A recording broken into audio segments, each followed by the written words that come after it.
wọ́n ti sọ Nàìjíríà di cow country. Ẹ rántí arábìnrin ọmọ Korea tó wá sí Nàìjíríà tó ní wọ́n jí fóònù lọ́jọ́ sí nínú márúwá ní north. Òun náà ló tún wá lọ sí Àbújá olúùlú yín ni. Ó wá ṣe fídíò ó wá fi hàn gbogbo àgbáyé wípé ẹ wá wo Nàìjíríà o, ibi tí mọ́tò ń gbà náà ni àwọn cows ń gbà. What a wonderful thing. Ó dá ẹjẹ́ kú omi ẹ̀mọ́ kí n káàbọ̀ sínú ìròyìn tòní Abala Lerefe náà ní bọ́lá gbà yọjú sí. Màálù country. Ṣùgbọ́n ẹjẹ́ tẹ̀síwájú ẹjẹ́ lọ sí iléeṣẹ́ ológun níbi tá a ti gbọ́ tán sọ wípé náà ti bẹ̀rẹ̀ sí lo drone nísìnyí. Bẹ́ẹ̀ náà ni wọ́n lo ìkan lára drone wọn lẹ̀ ń wò yìí. Ẹjẹ́ wá lọ wo iṣẹ́. Ẹjẹ́ wá lọ́jọ́ fojúlóúnjẹ ń tán fi drone ìdálára ní Mandara Mountain ní Borno State. Ẹ bá rí àwọn agbésùnmọ̀mí ìbọn ṣe pọ̀ tó nínú satellite image. Wọ́n mọ ní kékeré ó dùn mí gan-an. Drone yẹn ò pa wọ́n púpọ̀ nítorí wípé bóyá ẹyọ kan náà rán lọ ni, bóyá kò pọ̀, bóyá ó pọ̀ lọ́wọ́ wọn, bóyá fi lè ṣe testing microphone ní ẹ wò. Ó máa pọ̀ tó bí èèrà. Ayaba ń replay, put it on replay gẹ́gẹ́ bí DJ ẹjẹ́ àtúnwò nítorí oúnjẹ bẹ́ẹ̀ ni pé ilé wà níbi tán ju drone sí yẹn gangan. Ọ̀tọ̀ làwọn tó wà ń ta ẹ rí i pé lápò òsì àwọn kan ti ń sáré lọ wọ́n ti kófìrí ẹ̀. Àwọn tí yóò mọ̀ inú ilé yẹn náà jù sí nǹkan ogun wà ń bẹ àwọn èèyàn wà ń bẹ ṣùgbọ́n ọmọ Nàìjíríà làwọn ò gbà. Wọ́n ní nígbà tí wọ́n ti rí bẹ́ẹ̀ yẹn kì í ṣe ẹyọ kan ló yẹ kán lò. Àbí tó bá jẹ́ ẹyọ kan yẹn náà ni ó yẹ kó lágbára jù bẹ́ẹ̀ lọ. Ó yẹ kó pa gbogbo wọn ní kò yẹ kí kankan escape mu ni ẹ mọ̀ wọ̀rí wọn mẹ́yẹ bọ̀ lápò ni. Bí wọ́n tiẹ̀ launch eléyìí successfully tí ò sì sí èèyàn kankan tó gbá bọ̀dì tó rè sọ fún wọn pé drone ń bọ̀ ẹ jẹ́ á dúpẹ́ eléyìí ná. Àwọn ọmọ Nàìjíríà ti bẹ̀rẹ̀ sí búléṣẹ́ ológun mo ní mọ̀ọ́rẹ́ ń búléṣẹ́ ológun ṣé kò jẹ́ ká mọ̀ yìn wọ́n ẹ wò bí wọ́n ṣe ń mí hẹlẹhẹlẹ wọ́n ṣe ń lo drone lókè náà ni wọ́n ń rin tilẹ̀ lẹ̀ kò mọ̀ easy.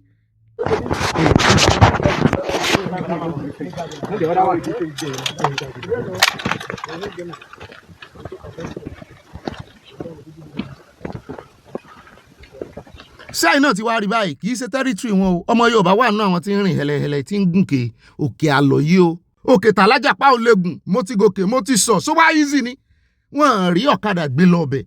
Ó rẹ̀ já sún síwájú ẹja wá fi fọ́nrán ibi tí Minister of Defence ti sọ pé tó bá rí ẹni tó bá kófìrí anybody tó jágbé súnmọ́ mi ẹ pa. Àrí fọ́nrán ẹ̀ fi hàn yín ní àná àti rí báyìí. If you go and look for Boko Haram and kill them, is that clear? Yes, sir. You don't have to wait for any order from anybody. Any Boko Haram that you find out is your duty. Wherever you are deployed, to take them down. Tell Daddy to go. Jesus. Jesus. Ẹ bá ń pe ọ̀gá ológun CDS wá. Ẹ wá wo àwọn ọmọ Nàìjíríà tán dá lóró.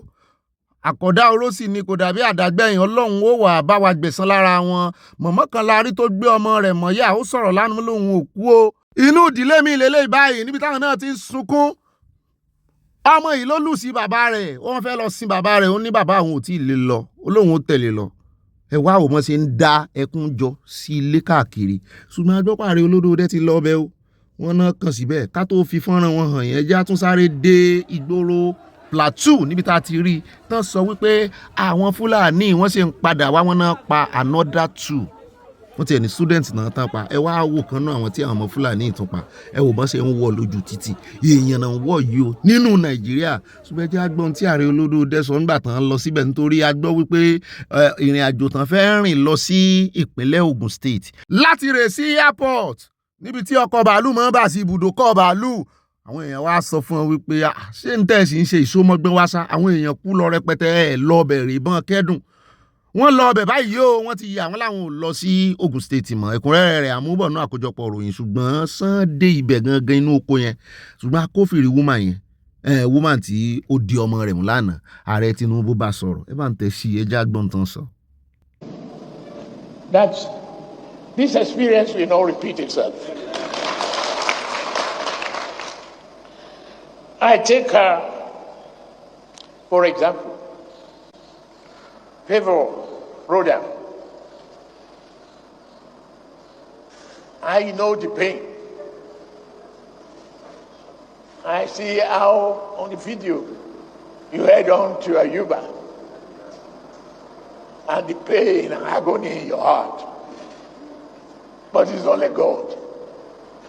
It's only God who can give you joy and comfort. No amount of money can pay all of you back. Yes, as government, we will try our best to comfort you, to work with you. The best solution is for just to be just. Ayánojú rẹ nù, èmi náà wá emotional, á parí ìròyìn, ó wà so grieving. Ṣùgbọ́n àwọn nìkan kọ́ náà lọ bẹ̀ o, àwọn tó jẹ́ ọmọlẹ́gbìmọ̀ asòfin náà tán wá láti jurisdiction wọn ń bẹ̀, ohun mi lọlẹ̀ àbí ẹ má bínú, ó wà emotional. Àwọn náà lọ bẹ̀ o, àwọn náà lè rí yìí o, èyí tó jẹ́ federal, èyí tó jẹ́ ti House of Rep. Ṣùgbọ́n nígbà táwọn lọ, wọ́n láwọn fún wọn ní 5 million, mo ní èèyàn mélòó lẹ fún 5 million? Ládùúrú bẹ́ẹ̀ ṣe tó mínísítà wà nù yín, gbogbo yín ẹ wá dá 5 million naira. Ààrẹ Olódòdé náà sọ wọ́n ní kò sówó táwọn lè fún wọn tó lè ra ẹ̀mí padà àmọ́, ṣùgbọ́n ẹ fún wọn ní nǹkan kan. Ẹ fún wọn ní nǹkan kan kó tó di pọ́ ọmọ wọn kú, ìyà ń jẹ wọ́n nídìí owó, kì í ṣe torí ọmọ wọn tó kú. Àwọn eléyìí wọ́n wá kágbádá léra wọn, wọ́n rè donate 5 million naira. Mínísítà wà ń bẹ̀, House of Rep wà ń bẹ̀, Senator wà ń bẹ̀. So that's why you see National Assembly, all ministers, everybody, heads of institutions, federal institutions, leaves and all that are here. So we also wanted to come and make our contribution, and all of us agreed we contributed 5 million naira to assist all the patients. So our prayer is that all of them will get it, and it will not happen again. But I'm sending a message to Trump. Please, at least, just give us fractional American army with their drones to come to Plateau State. If not, many of us will continue to be losing life. With Alex Barber that is here, he saw everything that was happening, and the world will know. We just came out of the mortuary. Not a great sight, Alex. It's disgusting. And when I was there last night, there were roughly 11 or 12 bodies. And by the time we come here today, it's almost tripled. It's 30 people that were killed. Àwọn ẹjẹ́ àkọ́kọ́ gbé gbòòsà méje fún Alex Barber àti Dachomo àti gbogbo àwọn tó dúró tá a fi gbọ́ ohun yìí ní kétékété tá a sì rí fi tú síta tí ìbá ṣe bẹ́ẹ̀ tá a bá fi dá àwọn Kristẹni àwọn apá abiyòkù ní Nàìjíríà ní gbọ́n kankan o. Wọ́n mọ̀ tẹ́wọ́ pẹ́pẹ́ orí púpìtì nìkan náà ti máa fi ṣe ìwàásù.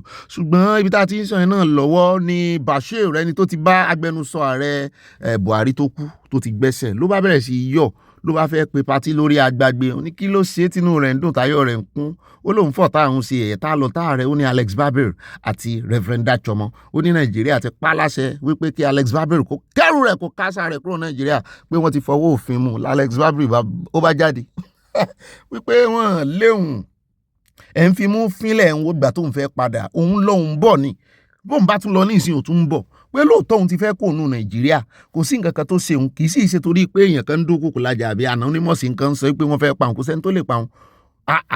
Yàtọ̀ sípò ńlẹ́mìí mímọ́ ọmọ ológun Amẹ́ríkà òun náà ní intelligence ṣùgbọ́n ẹ wá wo tíkẹ́ẹ̀tì òun ti ra tíkẹ́ẹ̀tì tipẹ́tipẹ́ return tíkẹ́ẹ̀tì lòun rà déètì tó ń fi sípò máa padà náà rè kì í ṣe pé federal government yín ló lé òun sì ń padà bọ̀ òun ní yọ kò ní yẹ ẹ̀lẹ́ àti ìkófánlẹ̀ tìfá ti ń ṣe tí ààrẹ Trump náà fi sọ̀rọ̀ bẹ́ẹ̀ náà ni congressman Riley Moore òun náà sọ̀rọ̀ wọn ló tiẹ̀ ti sọ fún ẹni tó jẹ́ secretary Rubio wípé tó bẹ̀rẹ̀ sí gbé sanction lórí Nàìjíríà àti wípé àwọn ti ṣetán láti help àwọn Kristẹni directly láì fi ti gọ́ọ̀mẹ̀ntì Nàìjíríà ṣe. Bẹ́ẹ̀ náà la tún gbọ́ wọn náà tún pa 13 míì níbi tí wọ́n ti ń ṣe wedding Kristẹni ní gbogbo wọn mo lé mi ò gbọ́ yẹn o.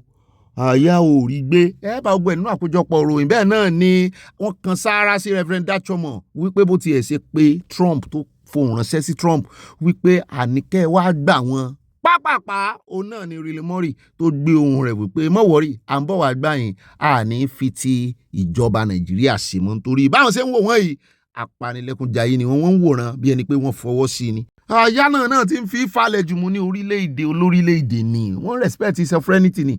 Ó dé ẹjẹ́ àfipàdé sínú àkójọpọ̀ ròyìn ẹ̀ bá gbogbo ẹ̀ ń bẹ́ẹ̀ ní digbí ẹjẹ́ àwa gbọ́rọ̀ lẹ́nu ọ̀gbẹ́ni Trump fúnra rẹ̀ Trump torí wọ́n náà fẹ́ pa òun náà wọ́n ti mẹ́ni tó fẹ́ pa ò tó ń dún kùkù lajà mọ́ tó lóun ó pa lórí agbágbé ṣùgbọ́n ẹjẹ́ àgbọ̀ update nítorí sọ lórí ọ̀rọ̀ Iran. I want to thank our allies in the Middle East, Israel, Saudi Arabia, Qatar, the UAE, Kuwait, and Bahrain. They've been great, and we will not let them get hurt or fail in any way, shape, or form. ó rẹ́ níbẹ̀ ẹjẹ́ padà lé ẹjẹ́ dé ọ̀dọ̀ arákùnrin kan tá a gan ni nínú compound díẹ̀ náà ló ti pe ìyá rẹ̀ lórí aago wípé ìyá àwọn ẹwà lára àwọn tí ń kọrin on your mandate we shall stand pé ṣẹ̀ṣì wà lórí mandate pẹ̀lú bó ṣe ń pa àwọn èèyàn kiri pé ká ní Plateau lòun wà tán ti pa òun dànù pé ẹ sì mọ gbára ìsìkiri ẹ mọ kọrin on your mandate ẹjẹ́ á gbọ́ ìtàkùrọ̀sọ tó ṣẹlẹ̀ láàrin òun àti ìyá rẹ̀.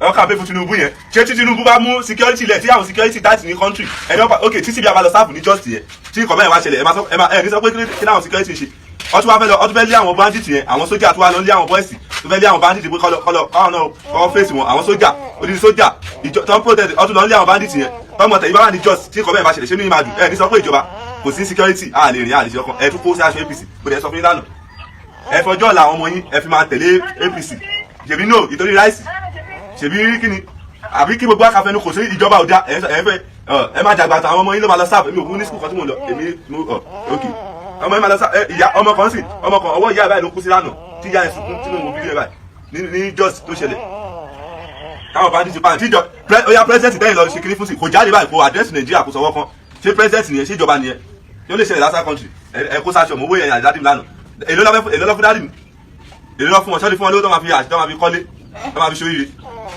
lórí 5,000 rice ẹ lọ pa ẹ máa ń dé tàyàn igi ẹ rọjò làwọn ọmọ yìí ẹ lọ ẹ kó sáṣọ kẹtù tẹ̀lé wọn. ẹ lọ rí ẹmọ ìkan ṣẹlẹ̀ níjọ ẹ wá báwọn èèyàn ṣe kú lọ ní Jos president ò jáde báyìí kó sọ̀rọ̀ débi tó yẹ kó máa àdẹ́sà àwọn ṣé tọmọ yín bá wà ní Jos yẹn tó lọ sáàbù níbẹ̀ tí nǹkan bẹ́ẹ̀ bá ṣe ṣé ní yín máa jù àní kò sí security òsì kò sí náà kò sí ọ̀kan àwọn sójà tún lọ lé àwọn bọ́ẹ̀sì tó fẹ́ fèsì àwọn bandits àwọn sójà tún lọ yìnbọn tún lé wọn ṣé yẹ kó níbẹ̀ bàtà àwọn yẹn wá pààyàn tọ̀tọ̀ lọ tán làwọn sójà wá fi wọ́n lẹ̀ ọ̀dọ̀ ẹni ṣe ọmọ ṣe ọmọ máa. ọ̀nà ilẹ̀ ti gbọ́ yẹn wọ́n ní the best campaign of the year lélẹ́yìí wọ́n ní kó ní kálukú sọ fún àwọn òbí ẹ̀ wípé lọ́tẹ̀ yìí kì í ṣe kọ́lọ́mọ kìlọ̀ fọmọ kí ọmọ kìlọ̀ fóbi ni wọ́n ní best campaign of the year lélẹ́yìí mú ní ó dá ẹ jẹ́ àtẹ̀síwájú ẹ jẹ́ àwa fún yín lọ́pdẹ̀tì lórí ọ̀rọ̀ ti pàìtọ̀ tó lọ sí Ọ̀ṣun níbi òrìṣà tó rè mọ́ Kabas tó lòun fẹ́ gbó sàmì wọ́n ní gómìnà Adeleke wọn ló ti dá sí i wọn ní ó ti ń bá wọn ṣe ìpàdé kálàáfíà lè jọba kíjà ẹ̀sìn mọ́ bá bẹ̀ẹ́lẹ̀ ṣùgbọ́n nínú ẹ̀ náà láti gbọ́ pé ọba àlú yẹn gan wọ́n ti ní kán lọ ti ṣọ́ọ̀ṣì yẹn pa bẹ́ẹ̀ náà ni àjọ CAN wọ́n ti dá sí inú àkójọpọ̀ òròyìn láti mú tí àjọ CAN sọ wá ṣùgbọ́n ẹja gbọ́ lẹ́nu ìkànnú àwọn wòlíì headquarter ṣọ́ọ̀ṣì torí branch ló ti ṣẹlẹ̀. ó wá ń jọ bí ẹni pé olórí headquarter sí wọn rèé òun náà wá ń fohùn ránṣẹ́ wípé ẹ mọ́ blame àwọn o kí ló dé ẹ béèrè lọ́wọ́ apá kìíní lọ́wọ́ apá kejì pé ẹ̀mí mímọ́ ló wọnú arákùnrin yẹn wípé àwọn rí ní káwọn tó lọ bẹ̀ àwọn sì lọ bá ìjọba àwọn sanwó kò sì sí wípé don't trespass àbí kó mọ́ débí wọ́n ní wọ́n gbé signboard bẹ̀ irú ẹ̀ síbẹ̀ pé kí ló wá dé tẹ́ wá ń bú àwọn ò kọjá àyè àwọn o àwọn sanwó fúnjọba àwọn sì ní ẹ̀rí mú ní ẹ sanwó fúnjọba pé ẹ fẹ́ rí ìgbé òrìṣà Ọ̀ṣun kúrò níbi tó wà.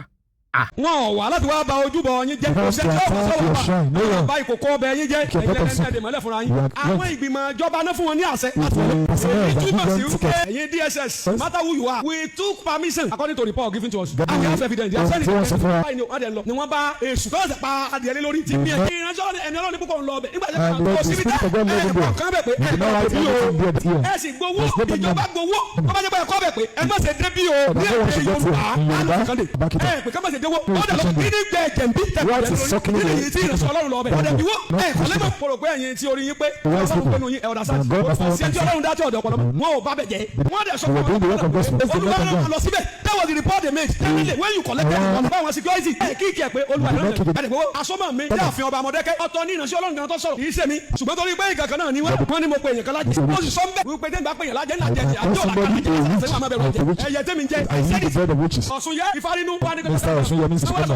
ọgbọ́lọ́sùn náà ọ̀rọ̀ tó jáde lẹ́nu rẹ̀ ni pé kò sí kú wọ́n ní kò kú kò sí ìjọba tó sọ ìyẹn ni pé kò sí fún yẹmi pé ọ̀pọ̀ ní ti kú ibẹ̀ tọ́lẹ̀ bò mẹ́mẹ́ kò sí kú tọ́sọ̀ nígbà tẹ ẹ fẹjọ́ sùn jọba tán DSS ti pé ọgbọ́n ti pè é ti di kóòsù fúnra yín ọgbọ́n wá lọ́ndà Ifáyẹmí ẹlẹ́kùn pẹ̀lú ọ̀dà àtọ́jà Òṣogbo ẹ wá lọ sí ẹ̀ka àjọ ẹ̀ ń lọ pàjá bẹ̀ àwọn sẹ́yìn sẹ́wọ́ ẹ̀ tó wọlé ẹgbẹ̀rún ajá. ọ̀nà ilẹ̀ ti gbọ́ lẹ́nu wọn yẹn ṣùgbọ́n kẹ́ tó fún wọn lésì àwọn náà ní pọ́ìntì o ẹni mo fẹ́ ṣàbòsí mi ò ṣàbòsí a ti dá wọn tí ó yẹ ká dá lẹ́bi a ti dá wọn lẹ́bi ṣùgbọ́n wọ́n ti fẹ́ sọ ìjà yìí di ìjà ẹ̀mí torí wọ́n ní béèrè tí àwọn oníṣẹ̀ṣe kọ́kọ́ bí wọ́n náà ní wípé wọ́n sì kú òǹbẹ́ wọ́n fara rí kú òǹbẹ́ wọn sì kú torí ẹ̀ ló ṣe ń tàbùkù àwọn oníṣẹ̀ṣe wípé àṣẹ gbóòsà bẹ́ẹ̀ láti pààyàn ní ṣùgbọ́n ẹ̀yin náà kọjá àyè yín.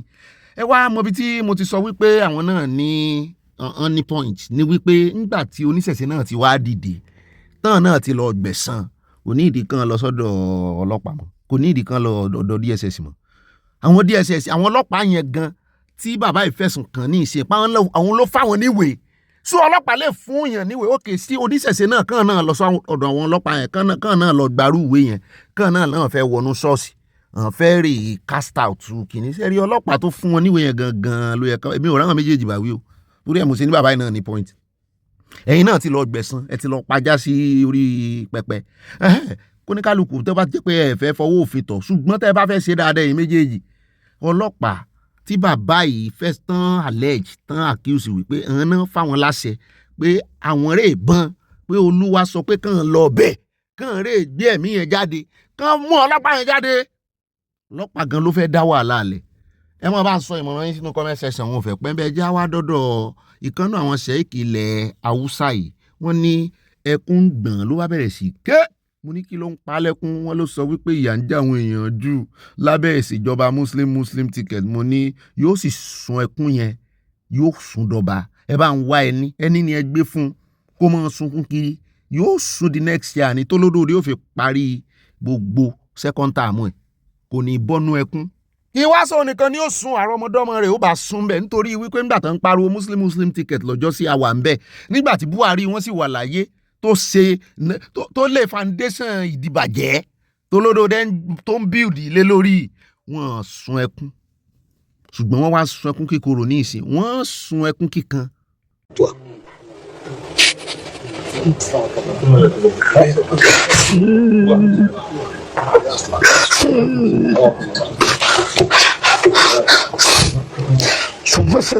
Ẹ sunkún ẹ wo mi lójú ẹni rí ẹjẹ kó ń bẹ ẹjẹ wa bọ́ sọ́dọ̀ ọmọ Nàìjíríà mi tó náà ń ké ṣùgbọ́n orílẹ̀-èdè France ló ń ti ń ké wọ́n náà deport ẹ̀ ní ló wá bẹ̀rẹ̀ sí sunkún ó lóun ò lọ. Please, I beg you, oh God, please. Okay, go next. No. Sit down, please. No. Go back. No. Don't accept it. Please, go back to sit. Please. Okay. I don't have anybody to go to. No. Pour le moment, on ne va pas insister, elle refuse leur présentation au vol. Ó náà lè rí àwọn ọmọ ọlọ́mọ bóyá orí omi iná gbàdé Faransé láti Libya wọ́n lọ ṣe ṣàgálà ní Libya náà èmi kàn ń rò ní o torí wọ́n sì mọ́ rìnrìn yẹn nìyẹn ṣùgbọ́n wọ́n nígbà tán yẹ ìwé wọn wò wọ́n náà ní passport fraud mo ní passport fraud bó ṣe Nigeria passport náà lòdì bẹ́ẹ̀ ni anyway lọ́rọ̀ kan wọ́n sá ti dá ẹjọ́ wọn wípé kan lé wọn padà sílé lọ́mọ Nàìjíríà bá bẹ̀rẹ̀ sí bú wọn àwọn kan ń sọ you are welcome back home ẹni ẹlẹ́ni tán láwọn ò fẹ́ padà lé tán ti rò pé Ọlọ́run ló mọ ìrìn àjò wọn tán sì dé France bẹ́ẹ̀ náà làwọn kan sọ wípé kan jára wọn sí òò wípé tán bá jára wọn sí òò tán ṣe bí wèrè pé wọ́n á gbé wọn lọ sọ́sibítù ní ó ṣeé ṣe mọ́ ó ṣeé ṣe bẹ́ẹ̀ ṣùgbọ́n ní kọ́ndíṣàn táwọn ọmọ yẹn wà wọ́n ní ronú ẹ̀ ó ṣeé ṣe bẹ́ẹ̀ wọ́n lè wọ́n á jára wọn sí òò ṣùgbọ́n wọ́n á kọ́kọ́ gbé wọn lọ sọ́sibítù wọ́n á sì so ṣẹ̀kẹ̀ṣẹ̀kẹ̀ sí wọn lọ́wọ́ in fact wọ́n á dè wọ́n mọ́ bẹ́ẹ̀dì ni láti yẹ̀ wọ́n wò láti ṣe test fún ó ti ṣẹlẹ̀ sọ́kùnrin kan rí náà tó sọ lórí agbègbè náà ló ti sọ wípé òun kàn bẹ̀rẹ̀ sí la orí mọ́ kíní igun plane ni òun ti wà nù plane nígbà tán rí ìpọ́n ẹ̀jẹ̀ lórí òun wọ́n dóhun padà ni o wọ́n dá òun padà nígbà tán rí ìpọ́n ẹ̀jẹ̀ ní orí òun wọ́n dá padà ni ó wà ní Europe báyìí so oríṣiríṣi làwọn ọmọ yìí là kọjá tó jẹ́ wípé kò ṣeé sọ experience tí mi ní Libya ń bẹ̀ yẹn kó tó dípò tiẹ̀ wá wọnú ìlú yìí orí omi ìmí kú sórí omi ìmí ó gbọ́mọ kó Nàìjíríà ni kò gbọ́mọdé Europe ó lágbára o so lórí náà ní ká mọ̀ bú báyìí àwọn lórí wa ó ti padà Nàìjíríà wọ́n ti fi sínú plane ó ṣe o á wá padà bẹ̀rẹ̀ ní square one. ẹjẹ́ àkó ń bẹ́ẹ̀ ẹjẹ́ wá dé police station èmi ò mọ ibi tó ti ṣẹlẹ̀ gangan ṣùgbọ́n mo sábà wípé Caucasian kan wà ń bẹ̀ tó jọ mọ òyìnbó wọ́n dá wọn dúró náà ni the normal thing táwọn ọlọ́pàá máa ń ṣe the usual náà bá fẹ́ gbowó lọ́wọ́ wọn ìkànnù wọn náà tó jọ́ga wọn tó jẹ́ DPO ńgbò orí kámẹ́rà ló sá wọlé ẹjẹ́ àwo díẹ̀ ń bẹ́ẹ̀ ó tiẹ̀ ti sú ọ̀rọ̀ Nàìjíríà àtàwọn ọlọ́pàá yìí. You can try to insult me, man. No, it will go international. He's right. No, let's keep us safe. Stop now. That's why they don't want me to. They can't stop me from this. If they take me, you'll see it go international. You'll see. Yeah. Let it. Stop it. The best thing I do, I go out and tell them. I'm in Nigeria police force in Makiyo police post. They are trying to extort me here. It's called Ejigbo LCDA Dauda Ilo. It's a Nigerian police force in Makiyo police post. So this Shola was trying to take over somebody, and this guy was at his post. So he stopped us. Immediately, you know how they do. He said we should roll down. Immediately he saw clearance and everybody in the car. Then he put them by the side. No, you're saying that. You got baby. Let her go. No, this is too much. He said he's a DPO. Right now he's talking to the commissioner. And I'm just trying to, I know you've been calling me, I'm trying to let you know. This is gonna go international. Àyà ìwọ náà gbọ́ Èjìgbò. Èkó ló ti ṣẹlẹ̀. Èjìgbò LCDA. Wọ́n lè kó ló ti ṣẹlẹ̀ o. Gẹ́gẹ́ bó ṣe sọnù kìíní yẹn. Ṣùgbọ́n ẹ wá mọ̀ nǹkan kan. Àwọn ọmọ Nàìjíríà wá sọ wípé fọ́nrán ibi tó ti fẹ́ gbowó lọ́wọ́ yín dà. Ṣé ọlọ́pàá Nàìjíríà ò lẹ́tọ̀ọ́ àti dá yín dúró ni? Pàápàá jùlọ ní gbogbo insecurity tó ń ṣẹlẹ̀ Nàìjíríà. Wípé bí ìbá ṣe ń tó dé tó ní ká wá wò àwọn náà ti bà ayé jẹ́ wọ́n ti bọ̀nà jẹ́. Kán fún wọn láàyè kàn jẹ́ kán ṣàtì àwọn. Tán bá lẹ́rìí pé wọ́n fẹ́ gba owó lọ́wọ́ àwọn kán jẹ́ àárí nínú gbogbo fọ́nrán yìí látòkè dé sàlẹ̀ part 1 part 2 àmọ̀báyá yóò ní part 3 àti ìrìbí tí àwọn ọlọ́pàá yẹn tán ti béèrè owó lọ́wọ́ wọn tàbí tán ti show wípé bóyá ń dẹ wọ́n fẹ́ fún wọn lówó. Tẹ́ ẹ bá fẹ́ mú yẹn ẹ mú lọ́rùn ọwọ́ ni. Tán bá béèrè owó lọ́wọ́ yín ẹ jẹ́ àárí tẹ́ ẹ ti ń kówó fún wọn. Ẹ tàn wọ́n débẹ̀ dé ojú kámẹ́rà débi pé ẹ ti rí kì í sáriwo ariwo yìí ní ìsìn wọ́n jàre yín iṣẹ́ wọn náà ń ṣe it will go international ó yá fi hàn wá ibi tó ti gbowó lọ́wọ́ rẹ̀ náà bá ní mò ń gbé sáwọn ọlọ́pàá lẹ́yìn mo ní mi ò gbé sí wọn lẹ́yìn a wà lára àwọn tí wọ́n sòótọ́ ọ̀rọ̀ fún wọn ṣùgbọ́n ẹ jẹ́ á sòótọ́ ọ̀rọ̀ iṣẹ́ àwọn ọlọ́pàá náà ń ṣe wọn àrà sí wọn fà yín lásọyà a sì rí fọ́nrán ibi tó ti gbowó lọ́wọ́ yín wọ́n dá yín dúró ni òótọ́ wọ́n ní àṣejù bàbá àṣetẹ́ ṣùgbọ́n ẹ rí ibi tó fẹ́ go international dànù fídíò tẹ wò ní ìsìn ẹ jẹ́ àkó ń bẹ́ẹ̀ já wá dé ọ̀dọ̀ ìkan nínú àwọn ọmọ ẹgbẹ́ APC náà ni o torí bá a ṣe ń pàkan nìkan ń rú báyìí ó ti di ẹgbìnrin ọ̀tẹ̀. chairman àwọn APC ní state level ní Rivers ó ní Wike lòǹgbà náà lòdì sí Fubara ẹ̀ ti rántí rẹ̀ tí máa jójó kíní kiri ló bá sẹnu bó tó kàn gbà tí òótọ́ ọ̀rọ̀ jáde lẹ́nu rẹ̀ ó sì máa kó bá ìyẹn tó bá jẹ́ Nàìjíríà níbi tó fi ti múlẹ̀ torí àwọn náà ń ṣe òṣèlú àwọn ẹgbẹ́ wọn ní rúùlù lọ́wọ́ ó náà ti jí ìbò rí. I gave.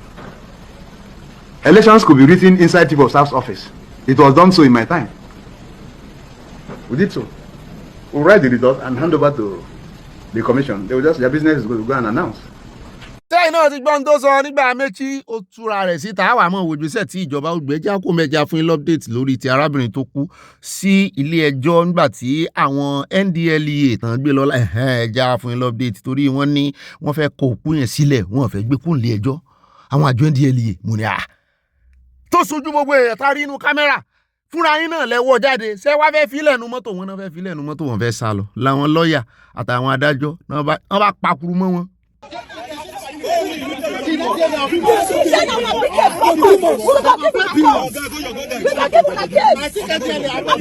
Even if you are using the thing, nonsense. You brought somebody left there to die. You are running away. You are ready to give us your account. Now, what do you pay? You are refusing to give us pay. You have to watch yourself. Now, you are very smart and you left for the hospital. You say he said he wants to shoot us. He said he wants to shoot us. Oh, no, see. He said he wants to shoot us. He said he wants to shoot us. You never see anything. Now, case you bring cockroach, you'll see case. You bring case, cockroach, you'll see case. Ṣé ẹ ti gbọ́ ọlọ́mọdé àrógun ẹjọ́ ó lẹ́jọ́ lẹ gbé wá ẹ̀yin kò wá rí ẹjọ́ báyìí orí arábìnrin yẹn lè tí yín bá yín ọ̀gá yín ò sì ní báyìí tí yín bá yín ẹ wá mọ nǹkan kan gbogbo àwọn tí wọ́n ṣiṣẹ́ yẹn NDLEA gan máa fà wọ́n lé òfin lọ́wọ́ ni náà tó wà tó ráwọn náà máa bú iṣẹ́ tó ń ràn wọ́n sẹ́yìn tó bá ti gbé ìbọn dání báyìí kíní ẹ̀ máa kó sí wọn lórí bóyá wọn kì í ka lọ́ọ̀ tó gáìdì tó dè wọ́n ni wípé òfin tẹ̀ ń ṣe gàràgàrà sí i náà ó dè yín àná máa ń fojú àwọn lọ́ọ̀yà gan gbolẹ̀ wọ́n máa ń fojú àwọn lọ́ọ̀yà gbolẹ̀ gbogbo àwọn àjọ yìí àwọn agbófinró yìí wọ́n máa ń fi ojú àwọn lọ́ọ̀yà Ọlọ́run wá ṣe ilé ẹjọ́ náà ni wọ́n ti kú ọ̀bẹ ẹ̀ wá fẹ́ kú ẹ̀ fẹ́ sá lọ ibo lẹ́ ń sá lọ ẹ ti dáràn òkú àparò ni ẹ̀ ń gbókú àparò gbá pọ́n ẹ jẹ́ àwò díẹ̀ sí Right, we get body abi. You know better for una papa. Oh Jesus, now this week and God they maintain me. Now this week and God they maintain me oh. I not well oh. Hey. See, stone me. I don't even show it things. I will trust stone. They want to leave dead body with us. They want to leave dead body with us. Look how wicked. Look how wicked. Look how wicked. Look how wicked. 3 months. You did not even give her bail to treat herself. 3 months. What's part that? They even told this woman, told them, now this woman's hand is stiff and cold. They were still hitting her when they were thinking she was pretending. This better must be dead for more than, if not up to an hour, it's no more.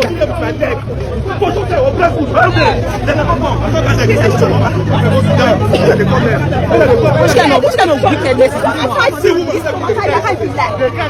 See, I dead body inside the. I said, you sure not in a cotton. Are you sure not in a cotton with a dead person? The judge was there when. Yes! They were hitting this woman. They told that they said this woman's hand is cold and stiff. What's cold? When they found that she was dead like 30 minutes before they found that. And they refused to still go and carry her body. They were about to run. Ọlọ́run ló mọ àìka ìmọye irú ẹ̀ tó ti lọ tó ti kú Ọlọ́run ni ó sọ Ọ̀gbẹ́ni Nnamdi Kanu o. Àìka ìmọye irú wọn. Ebi kéèsì ẹ̀ bá wọn gbọ́ tán pa tán wà parọ́ ń ta pé àwọn kọ́ o kò sí nǹkan kan ò sí kinní kankan o àwọn ò fọwọ́ kan o ẹ̀ ní jẹ́ 3 months. Èyí náà gbọ́ lẹ́nu lọ́ọ̀yà yẹn 3 months náà ló ti ń sàárẹ̀. Wọ́n ti ń fa kéèsì tipẹ́ ẹ sì mọ̀ pé ẹjọ́ máa ń falẹ̀. Ṣé ẹ ti rí báyìí ṣe ń tẹ́ ní kí Sunday Igboho wá forí dàrí? Ọlọ́run ó sọ ó pabidà ó sọ bidire lórí ọ̀rọ̀ Sunday Igboho ni pé ó dáa gbogbo wọ́n bá sì wá fi ọ́ sẹ́wọ̀n.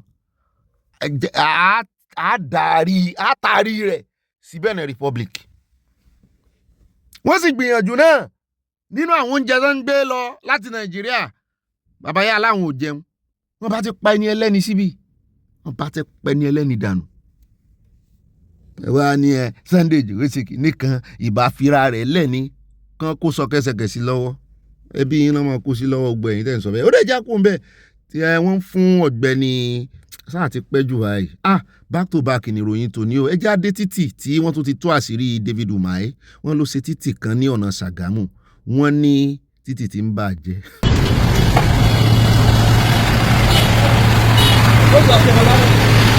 Sorry? Of course, you are safe. Yeah? You are safe. Yeah, no, you can't without taking the picture. I'm not taking your picture. I'm taking the picture of this.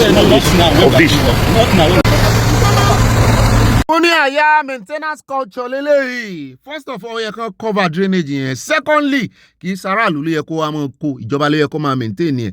Thirdly, aráàlú tó ń da ìdọ̀tí síbẹ̀ náà ẹ̀ ń tọwọ́ bàbà kan mú ẹjẹ́ kó ń bẹ́ẹ̀ ibo ni traffic ti mú rẹpẹtẹ ǹjẹ́ ìṣe Ẹdó ni Ẹdó ni o wọ́n láwọn èèyàn ń ṣe protest mo ní kí ló dé wọ́n ní wọ́n ń ṣe protest ebi ń pa àwọn ọmọ nìkan lọ bá ọ̀pẹ́ bolo tòun rẹ̀ ń gbọ́n ẹbọ́n ló ní àwọn èèyàn tó ń fẹ́ kó dìbò fáre olódòdẹ̀rì nínú 3.5 million sàn ni à ń jẹ yìí wọ́n pè ráìsì lọ́dọ̀ wọn ni. Killing the innocent. The youth of Benin are protesting. Even the Nigerian police are here, but they cannot stop them to clear the road.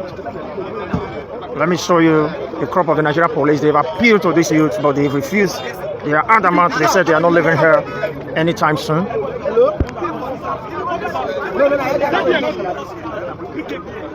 Yes. You can see some police there. The Nigerian youth say they are not going anywhere. Say they are not living here anytime soon. They said the government should hear the cry of the masses. Please, we are begging the government to please do something about this. Please do something about this. Please do something about the economy. Nigerians are suffering. Nigerians are hungry. Nigerians are in lamentation, pleading with the political class, the elites, pleading with government to do something first-hand about the fear situation in this country. It is really terrible. Ó ní agbára ká sọ̀rọ̀ síbi tọ́rọ̀ wà bó ṣe ń ṣe ìjọba kọ́rè ṣùgbọ́n torí pàwọ̀ bìlíìfù nínú pé Nàìjíríà ó dà wọ́n nítorí àwọn tó bìlíìfù nú ẹ̀nà ńlá làṣẹ àwa ti pọkàn pọ̀ àti mọ ibi tó ń lọ nítorí ẹlẹ́sẹ̀ rí wa wípé n tá a fẹ́ gbà àfojúsùn wa ẹyọkan yẹn náà ní nǹkan ẹyọkan ṣoṣo òmìnira ká kó nù wọ̀nrànwọ̀nràn pé èèyàn kan ó tún ṣe ẹ ń bá òṣèjọ́ akànnì yóò pẹ́ létí omi inú wa ò dùn síbi ṣe ń lọ yìí ṣùgbọ́n pé èèyàn kan máa tún ṣe kò possible. You will waste him. You said you will waste him? You want to waste him? ẹ jẹ́ ń sáré fún yín narration tó ṣẹlẹ̀ ń bẹ̀ yẹn jàre láàrin Kpai àti Mopo tó ń sọ báǹkì wọn ò ní dárúkọ báǹkì yẹn lẹ́kọ̀ọ́ ló ti ṣẹlẹ̀ Commissioner of Environment Wahab ló fi fọ́nrán ìsìta wípé ẹ wo tó bá yá kẹ́ lẹ́kọ̀ọ́ dọ̀tí odidi báǹkì ni ò lè kó sálángà wọn lè kó sọ́kàwé wọn pé àwọn ará àdúgbò ló wá tàwọn lólobó wípé àdúgbò ń rùn làwọn bá débẹ̀ náà bá rí wípé inú báǹkì ni ìgbẹ́ ti ń jáde sí gọ́tà bó ló ṣe wá jẹ́ náà bá rí yí kíní kí lórúkọ kíní téèpù iná náà bá yí ká gbogbo bẹ̀ ni Mopo ti ń sọ bẹ̀ ló wá ń dúnkùkù lájà wípé òun ò wéṣítì kan nù wọn òun lè rí yẹn ẹ jẹ́ àkóhùn bẹ́ẹ̀ jẹ́ àdọ́dọ̀ gómìnà wọn lẹ́kọ̀ọ́ níbi tá a ti rí òun àti àwọn ọmọ secondary school kan tán jọ ń tàkùrọ̀sọ.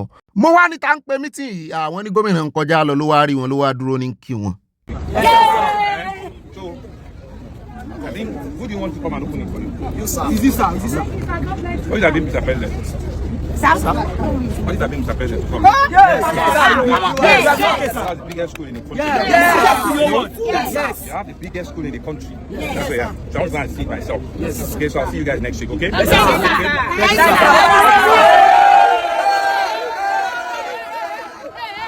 ó náà lẹ́rí yẹn olè kan bá tún bú wọn nígbà tó ti mọ̀ wípé campaign bọ̀ torí ẹ̀ wọ́n sì mọ̀ síbẹ̀ pé ẹ̀ tó mọ̀ rí wọn lọ́dọ̀ oníbọ́ọ̀lì mo ní irọ́ ẹlẹ́ẹ̀kejì lòun ṣe yìí òun ò rí ibi kankan mọ́ wọ́n níta ló sọ bẹ́ẹ̀ fún mi mo ní ó dà mí sáláì kí n tó ṣe yìí ẹ jẹ́ á kó ń bẹ́ o ẹ jẹ́ á wá dé Warri níbi tá a ti gbọ́ tán sọ wípé àwọn ọlọ́pàá lé ọmọ kan wọ odò wọ́n lọ́mọ yẹn mọ odò wẹ̀ wọ́n ní ṣùgbọ́n wọ́n lẹ òkú pa sínú odò yẹn ni kó tó wá gbé bọ́dì ẹ̀ jáde.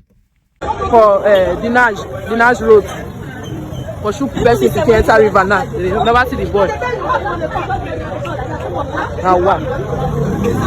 They don't see the boy, but now the police, now people don't stone outside the boy is having swim. They stone the boy drive inside the river. For Ubeji, we're going to Ubeji Road, the Nash. They stone the boy drive. The boy not do anything. Guys, they don't see the boy.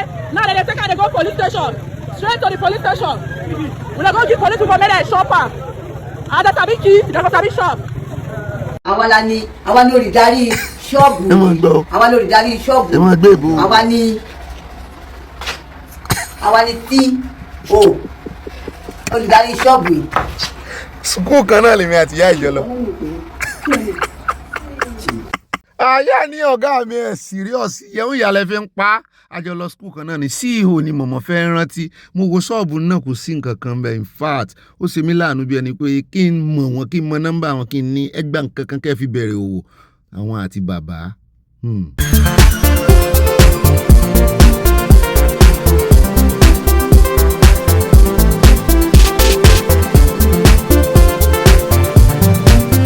Ògùn bèèyàn bá ń yọ́lẹ̀ ẹ̀dà ohun burúkú a máa yọrù wọn ṣe.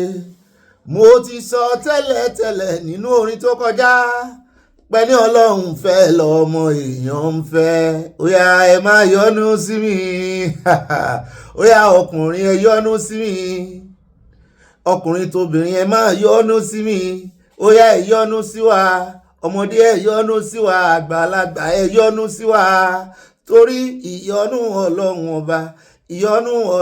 ọba òun la ó máa rí. Àánú mo rí bá adé orí pararara papara pararara papara. Àní bẹ́ẹ̀yàn bá ń yọ́lẹ̀ ẹ̀dà ohun burúkú a máa yọrù wọn ṣe. Mo ti sọ tẹ́lẹ̀tẹ́lẹ̀ nínú orin tó kọjá èmi ò kọrin o nínú òròyìn tó kọjá pé ní Ọlọ́run fẹ́ lọ́mọ èèyàn ń fẹ́ ẹ máa yọ́nú sí wa bọ́lọ̀ bá ti fẹ́ èèyàn ó fẹ́ ọ. Ẹ máa yọ́nú sí mi ọkùnrin ẹ yọ́nú sí mi obìnrin ẹ yọ́nú sí mi àtòrí yọ́nú Ọlọ́run ọba bẹ́ẹ̀ bá ṣe ń yọ́nú sí wa ṣẹ́ ìyọ́nú Ọlọ́run ọba kó máa bá yín èmi ti Wàsíù Bobby licious Bobby ọkọ àwọn òpèkè tí ń jẹ́ ọ̀pàkà nínú ìdílé aláyọ̀ o èmi náà ní ọkọ ẹ̀mí ọ̀gá ẹlẹ́yà tẹ́mù ẹlẹ́yà TikTok èmi ní ọkọ wòlíì mọ̀látò ó yá ẹni Ọlọ́run fẹ́ lọ́mọ èèyàn ń fẹ́ mọ́ yọ́nú sí gbogbo yẹn yọ́nú sí mi ọkùnrin ẹ yọ́nú sí mi, onílé ẹ yọ́nú sí mi, àlejò ẹ yọ́nú sí mi, gbogbo wa náà lọ́lọ́run yọ́nú sí o, ibà yọ́nú sí mi náà rèé o. Nítorí wípé ìyọ́nú wà ó ní báwọn nípìn nínú ìyọ́nú. Ìyọ́nú làwa ń tọrọ fún torí òun gangan ìyọ́nú àgbà. Mo ti ẹ̀dọ̀ wọn ni wọ́n máa ń ṣe àwúre rẹ̀, wọ́n máa ń jẹ àṣejẹ rẹ̀ náà, àṣejẹ ìyọ́nú àgbà. Ọlọ́run ẹ ṣé o, Ọlọ́run ẹ ṣé o, ó jẹ́ nǹkan kan àṣìráàánú gbà. Ẹ máa yọ́nú sí mi, ẹ máa yọ́nú sí mi. Natural Ọlọ́run ló ṣe bó ṣe bá emblem ni ó ti lẹ̀ mọ́ alára, kò gbà kí ayé lẹ̀lẹ̀kulẹ̀ mọ́ alára, kò gbà káyé lẹ ìkórìíra mọ́ alára, kò gbà káyé lẹ ìbànújẹ́ mọ́ alára, kò gbà kí ayé lẹ ìyọnu mọ́ alára. Kì í ṣe mímọ̀ ṣe wa, bẹ́ẹ̀ ni kì í ṣe mímọ̀ ṣe wa, àánú àtòrí ọ̀fẹ́, torí ẹ̀ ló ṣe parẹ́ pé àánú mo rí gbà adé orí ọ̀kìn mi ò ní kálásìjẹ́ mọ́ sí jẹ́ àṣìjẹ́ rẹ o, n ò sì ní kó ní anointing oil mọ́ lo anointing oil bí àwọn oníbílẹ̀ àwọn oníṣẹ̀ṣe bọ́n ṣe ń jẹ àṣìjẹ́ wọn. Bẹ́ẹ̀ náà ni àwa àti kìrìsìtẹ́nì tá à ń lo anointing oil wa, tá à ń lo omi. Omi ló fi ṣe ìwòsàn òkú alẹ́ àná dá láàyè, omi ló fi ṣe ìwòsàn. Àwọn mùsùlùmí náà ń lo tiẹ̀, àwọn náà máa ń lo kíní lẹ́bùlẹ́bù.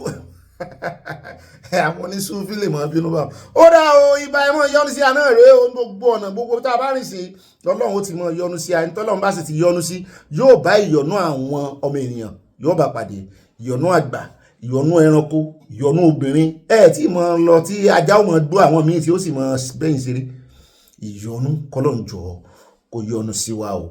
Ó dá o, ibà ìyọ́nú iná rèé nínú ìròyìn tòní. Ìpàdé ọlọ́mọlé ọlọ́mọlú ọlọ́mọ orílẹ̀-èdè òní ní the 2nd day of April 2024 kẹrẹkẹrẹ ọdún lọ sópin náà nu o, àtúntì gbẹ́sẹ̀ lé àkàsọ̀ kẹrin. Sáwàlá wa ń gùn Ọlọ́run ni o. Èmi náà ní ibà rìn gìnìgìnì tí kú mi àti kú yóò rìn gìnìgìnì ibọ̀ pàpà parada iná rèé. Níbi tí àyà ti ń parada ti ń dé ọ̀gá rẹ̀ parada òde àyà náà abala comment section. Abẹ́lẹ̀yìn olólùfẹ́ wa.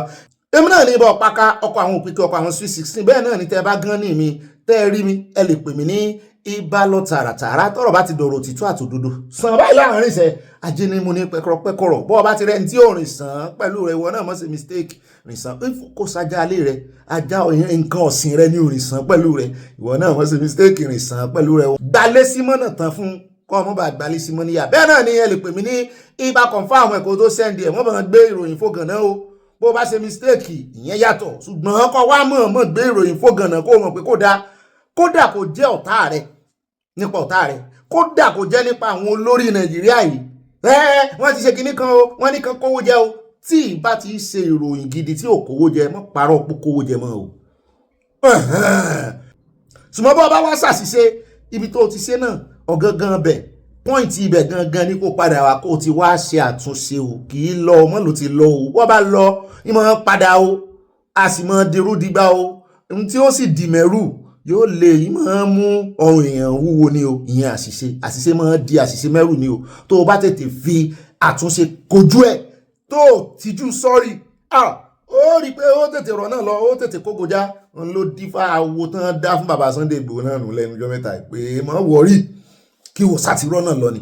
Bẹ́ẹ̀ náà ni ẹ bá ń fọwálé ẹ bá ń fòtélé ẹ bá ń yan lórí kó yanjú oyè pọ̀ lọ rẹpẹtẹ ṣùgbọ́n torí kò sí táàrí bá kéde fún Yorùbá nation fóòdù àníṣàn káfàtà gbogbo ilé tẹ wá bá pàdé lábala lérèfé ayọjúlójú fèrèsé ni ó ti dàfẹ́ yín tẹkùn fi sọ ẹjá mọ̀ tẹ̀wájú ní ìsìn nítorí iwájú lọ́lọ́kọ ìwà mi lọ ẹ̀yìn kọ́ lọ́lọ́kọ ìwà mi lọ mi ò mọ̀ èmi ti mọ̀ yé o mo ti mọ̀ o. Alákọ̀ọ́kọ́ nínú omi tá a kọ̀ dá wájú ẹjẹ́ á dé ọ̀dọ̀ ààrẹ olódòdó làwọn èèyàn bá ń pariwo léèyàn lórí pàápàá jùlọ àwọn ẹgbẹ́ ADC àtàwọn ti Òbí làwọn politician bá ní àwọn ò sọ fún yín wípé wọ́n ṣàfẹ́ sọ Nàìjíríà di one party system.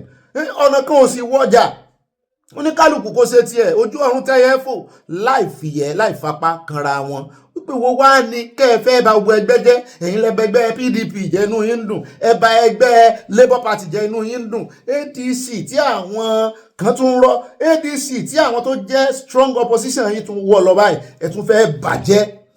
Mo ní ṣé ẹ rò pé já àárín Arẹ́gbẹ́ àti Olódòdó ti parí ni orúkọ Arẹ́gbẹ́ àti orúkọ David Mark wọ́n ní INEC ti gbọ̀n yọ wọ́n ìrèsì ẹ̀ báyìí ni. Mo ní ṣé ìṣe yín kìnnà fi kọ́ ni wọ́n láti ìrèsì ẹ̀ kúrò lórí platform wọn nítorí ẹjọ́ wà nílé ẹjọ́ tánú wá recognize wọ́n ní ẹnìkan wà tó jẹ́ former chairman wọn nínú ẹgbẹ́ ADC wọ́n ní wọ́n sideline wọ́n tì sẹ́yìn wọ́n dànù bí omi sanwó ṣùgbọ́n àwọn APC wọ́n ti wá rí bá kó omi yẹn jọ mo ní tán bá domino sọ́n lè kó omi jọ padà ní wọ́n náà ti bá kó jọ wọ́n lẹ́yìn rẹ̀ náà wà mo ní tó bá lọ jọ̀wọ́ wíkì náà tó bá ń bẹ à ń bọ̀ bẹ́ o gbogbo wọn gbà fúnra wọn báyìí ní o dínà mi láàyè náà sọ́kù ọ̀rọ̀ orí òrùlé Ààrẹ Olódòdè ló lọ já sí Ààrẹ Olódòdè òsìsì ńlé torí wọ́n mú ìrìn àjò pọ̀ wọ́n láwọn ń lo Ògùn State wọ́n fẹ́ rè bọ́n ṣe kòkàrí àlùwàlá àwọn pírójẹ́tì kọ̀ọ̀kan ṣùgbọ́n ojú ọ̀nà náà ti yí èròǹgbà wọn padà wípé àwọn ò lọ́mọ kí ló dé kí lẹ́ pàdé lọ́nà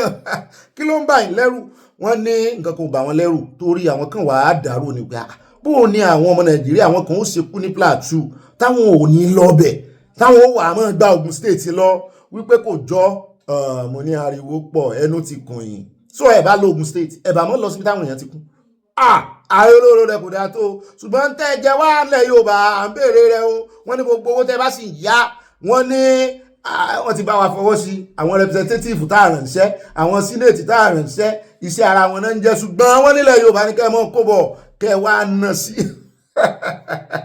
ó dáa o bá a bá ti wá à ń bọ̀ bẹ́ẹ̀ o a mú àtàpá kìíní àtàpá kejì wà bọ́ ṣe ń sọ òkú ọ̀rọ̀ síra wọn bẹ́ẹ̀ náà là ń gbé bàbá kan bọ̀ àti mọ́ gbé wọn wá director this day wọ́n sọ tọrọ fún àwọn méjèèjì wọ́n sọ bí táwọn méjèèjì ti mẹ́hẹ̀ wọ́n ní ADC gan ló lẹ́bi jù ṣùgbọ́n APC náà lẹ́bi kí ló wá kan APC kí ló kan Olódòdè ẹ̀bẹ̀ wọ́n ní ṣe bólódòdè ló yan kìíní sí Professor Amúpìtàn sórí kìíní tí gàrúlós gàlúlù sí ń pariwo àwọn Fúlàní kan náà ń pariwo mo ní ìjà wà láàrin Arẹ́gbẹ́ àti Olódòdè Arẹ́gbẹ́ mọ̀ nǹkan kan ẹjọ́ ń lékú síra yín ẹ̀ ń léjò síra yín ni ó ra ẹlẹ́ẹ̀kejì ń bẹ́ẹ̀ bàbá tí wá kó ń bẹ́ tàn áyà lọ́dọ̀ Wike níbi tí ó ti ń tàbùkù tó ń bú ó mọ̀ ń yẹ̀yẹ́ gómìnà Bauchi mọ̀ ni ó yẹ̀yẹ́ rẹ̀ o Bala ó yẹ̀yẹ́ rẹ̀ Bala Mohammed wípé ìwọ tó wá bùn nínú yẹ̀wù nínú yàrá ọ̀hún kò sórúkọ tó pé Àtíkù tán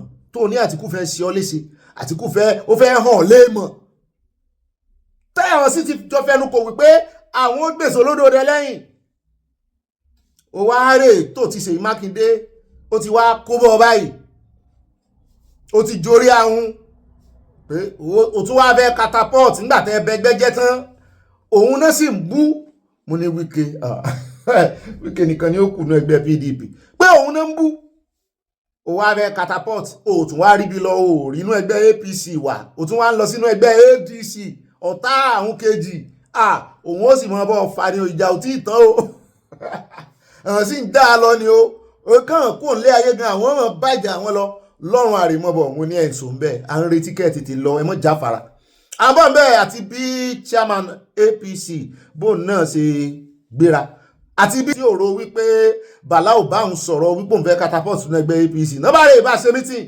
wípé wọ́n lọ ADC APC ni ó wà ohun tó wà láàrin àwọn méjèèjì ni kò yẹ̀wò ìkan D ìkan P progressive làwọn dí tó ń sọ yìí mọ́ lọ bẹ mọ́ wọ́n sà ń jìjàdù Bala àgbọ̀kan jìjàdù Ṣèyí Mákindé òun ti sọ́n tààràtàrà pé òun ò bá APC ní nǹkan kan sípò àmúbọ̀ gbogbo ẹ̀ àkójọpọ̀ sójú kan ni a fi wọn pa wẹ̀dẹ̀ papọ̀ in group àti wẹ̀dẹ̀wẹ̀dẹ̀ bàbá ti wá kó ń bẹ́ tán á yà ní ọ̀dọ̀ àwọn ọlọ́pàá níbi tá a ti ń gbọ́ tán sọ wípé lẹ́kọ̀ọ́ báyìí wọ́n ní gbogbo àwọn tí ń dalẹ̀ láàmú tán máa ń complain pa wọn pàápàá jùlọ àwọn traffic task force wọ́n ní new CP yẹn new commissioner of police lẹ́kọ̀ọ́ wọ́n ní wọ́n ti cancel wọn mo ní ẹmọ ọ́fíìsà kan tó wọ́n pè lákérélé táwọn ẹ̀ wọ́n pa ariwo lé lórí àwọn náà ti cancel gbogbo àmú wọn bọ̀ á fún ẹni ròyìn lẹ́kùnrẹ́rẹ́ bàbá ti wá kó ń bẹ́ tán ibẹ̀ náà ni ká tó kó ń bẹ́ torí gbogbo ìròyìn àwọn ọlọ́pàá kò pọ̀ sójú kan ní ibẹ̀ náà látún ti wá gbọ́ wọn ní iléeṣẹ́ ọlọ́pàá lábẹ́ ìṣèjọba new IG ọ̀gágun Disu wọ́n ní wọ́n ti create àwọn mopo kan àwọn kí náà máa ń pè hàn náà ó sápá lórí babadénú ròyìn wọn rántí wọ́n náà ti create wọn ní ìsìn wọ́n ti send wọn lọ sí Plateau ẹ̀dúró ń bẹ̀ kì í ṣe iléeṣẹ́ ológun nìkan ni ó mọ̀ forí kó skibọ̀ ẹ̀yin náà ẹ̀dúró ń bì mo ní àwọn mopo ayé ìgbà yẹn ìbò náà wà bí ológun ni wọ́n ṣé kò sí mopo mọ́ ni kí láwọn máa ń pè wọ́n nígbà náà kíláǹgò la máa ń pè wọ́n nígbà náà wọ́n ti ṣe àmọ̀ pé mopo náà jẹ́ military police bẹ́ẹ̀ náà la tún wá gbọ́ tí wọ́n ń kìlọ̀ fún àwọn tí Èkó ìyẹn former CP wọn ó ti di IG ní ìsìn assistant inspector general. Àwọn náà wà ní nkíà zone 2 ní ìsìn zone 2 command. Ọlọ́run dáre jímọ̀ wọ́n yìí ṣe commissioner wọn o wọ́n ti gba promotion o. Wọ́n náà wá ń sọ fún àwọn ọmọ ọ́fíìsà wọn wípé gbogbo ẹni tó bá fẹ́ wa ọkọ̀ torí wọ́n náà ń ṣe police day lọ́wọ́ wọ́n náà ń sọdún festival wọn. Wọ́n ní ẹni ọlọ́pàá tó bá wọ ọkọ̀ transport public transport gbogbo lọ sanwó. Gbogbo ẹ̀ á kò pọ̀ sójú kan bóyá wọ́n ń sanwó lóòótọ́ bóyá wọ́n máa ń gara wọ́n máa ń lo wípé staff wọ́n rántí ìgbà yẹn tí wọ́n máa ń kàyé staff àwọn kìíní máa ń wọ̀ mọ́ lọ́wọ́ ni náà kọ̀dọ̀tọ̀ staff mélòó ló wà ní mọ́tò mo gbé kan torí last man ó claim staff ọlọ́pàá ó claim staff in fact boy scout gan tó bá ráyè yóò claim staff kìíní nìkan náà máa pariwo mọ́ kí ló kọ wọn tó máa wọ green yẹn nìkan náà ìjẹ́ kan claim staff.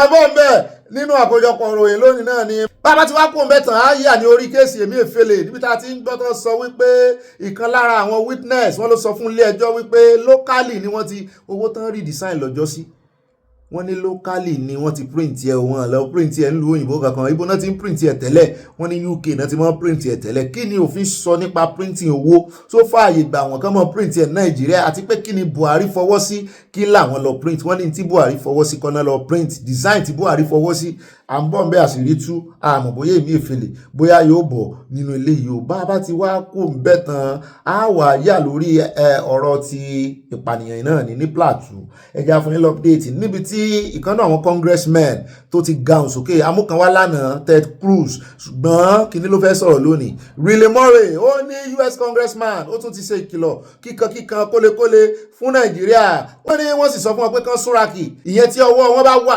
directly lórí gbogbo ìṣekúpani tó ń lọ ìtorí complicit tí ó ti fi hàn pé wọ́n wà complicit wípé US congressman warns of direct role if federal government fails to curb ìpànìyàn kí náà fẹ́ ṣe à ń bọ̀ bẹ́ẹ̀ lórí náà ni kò ní dọ́là bàbá ti wá kó ń bẹ̀ tán á fún yín lọ́pdéètì lórí ti alàgbà tó ń rè kábàásì ní Ọ̀ṣun Òṣogbo tó ń rè da kíní anointing oil òrìṣà lórí wípé Ọ̀ṣun Òṣogbo ń lé ọjáde ń gbé ọmọ àwọn káàntì ránṣẹ́ pé wípé n tó gbé mi wá pọ̀ àwọn bọ́ bẹ́ẹ̀ kí náà ṣe fún gangan bẹ́ẹ̀ náà ni wọ́n ní ọba agbègbè bẹ́ẹ̀ wọ́n ní wọ́n ti ti ṣọ́ọ̀bù yẹn ṣọ́ọ̀bù kọ́ ṣọ́ọ̀bù náà ni wọ́n náà ti ti pa ṣọ́ọ̀ṣì wọn ni wọ́n ti tìpa à ń bọ̀ ń bẹ̀ lónìí náà ni kò ní dọ̀la bá ti wá pò ń bẹ̀ tán á wà yà ní ọ̀dọ̀ àwọn family tí wọ́n mú àwọn ẹbí wọn níléeṣẹ́ ológun tí wọ́n fẹ̀sùn kàn wọ́n wípé wọ́n fẹ́ dìtẹ̀ gbàjọba ààrẹ olódòdẹ tí àkọọ́lẹ̀ àti ẹ̀rí sì wà wípé wọ́n fẹ́ pa ààrẹ olódòdẹ àtàwọn èèyàn ńláńlá nínú ìṣèjọba ààrẹ olódòdẹ torí ẹ̀ la ṣe ń kìlọ̀ fún ààrẹ olódòdẹ tá à ń tẹnu mọ́ wípé ẹ mọ́ wò wọ́n ran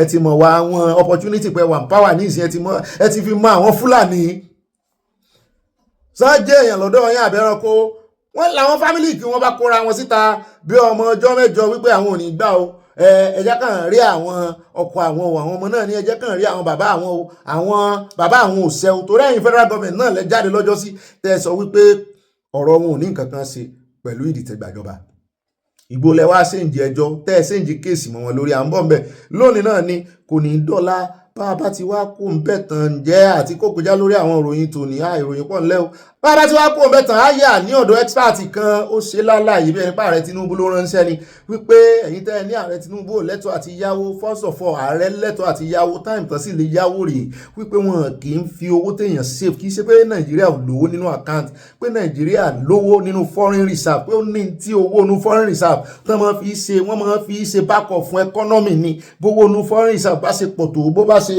gọbọi tó bó bá ṣe súké tó bẹ́ẹ̀ náà ni economy ó ṣe mọ́ strong lójú àwọn ará àta bẹ́ẹ̀ náà ni owó Nàìjíríà náírà ó ṣe mọ́ ní value tó pé wá expect káàrí olódòdẹ́rẹ̀ tọwọ́ bọ̀ pé wọ́n ń yáwó kò mean pé kò sówó nu foreign reserve pé ẹ lọ wo iye táàrẹ Tinubu bá nu foreign reserve ẹ lọ wo iye tó dà ní ìsìn láàrin ọdún mẹ́ta pé wọ́n máa ń yáwó ṣe infrastructure ńláńlá ni o pàápàá jùlọ èèyàn fẹ́ ṣe seaport èèyàn fẹ́ ṣe airport wọ́n ní ẹ lọ wo seaport for example Tapapa wọ́n ní 37 years ago nǹkan ni wọ́n ti fọwọ́ kàn náà ti kọ́ lásàbí nǹkan wọ́n ti ṣe lálàyé wípé àwọn fẹ́ justify ìgbésẹ̀ ààrẹ olódòdẹ lórí ẹ̀yàwó pé ẹyẹ bú wọn mọ́ ìlò náà yá mo ní sẹ́yìn ọ̀nà tí pé ìyàwó olódòdẹ sọ wípé bí a bá fi múnú ọdún tuntun àwọn èèyàn wà mọ́ yáwó lọ́wọ́ Nàìjíríà ó sì wá jẹ́ Nàìjíríà ní ìyàwó kiri à ń bọ̀ ń bẹ́ o lónìí náà ni kò ní dọ́là á sọ lẹ́kùnrẹ́rẹ́ ẹ mọ̀jà rí jù bá ń lọ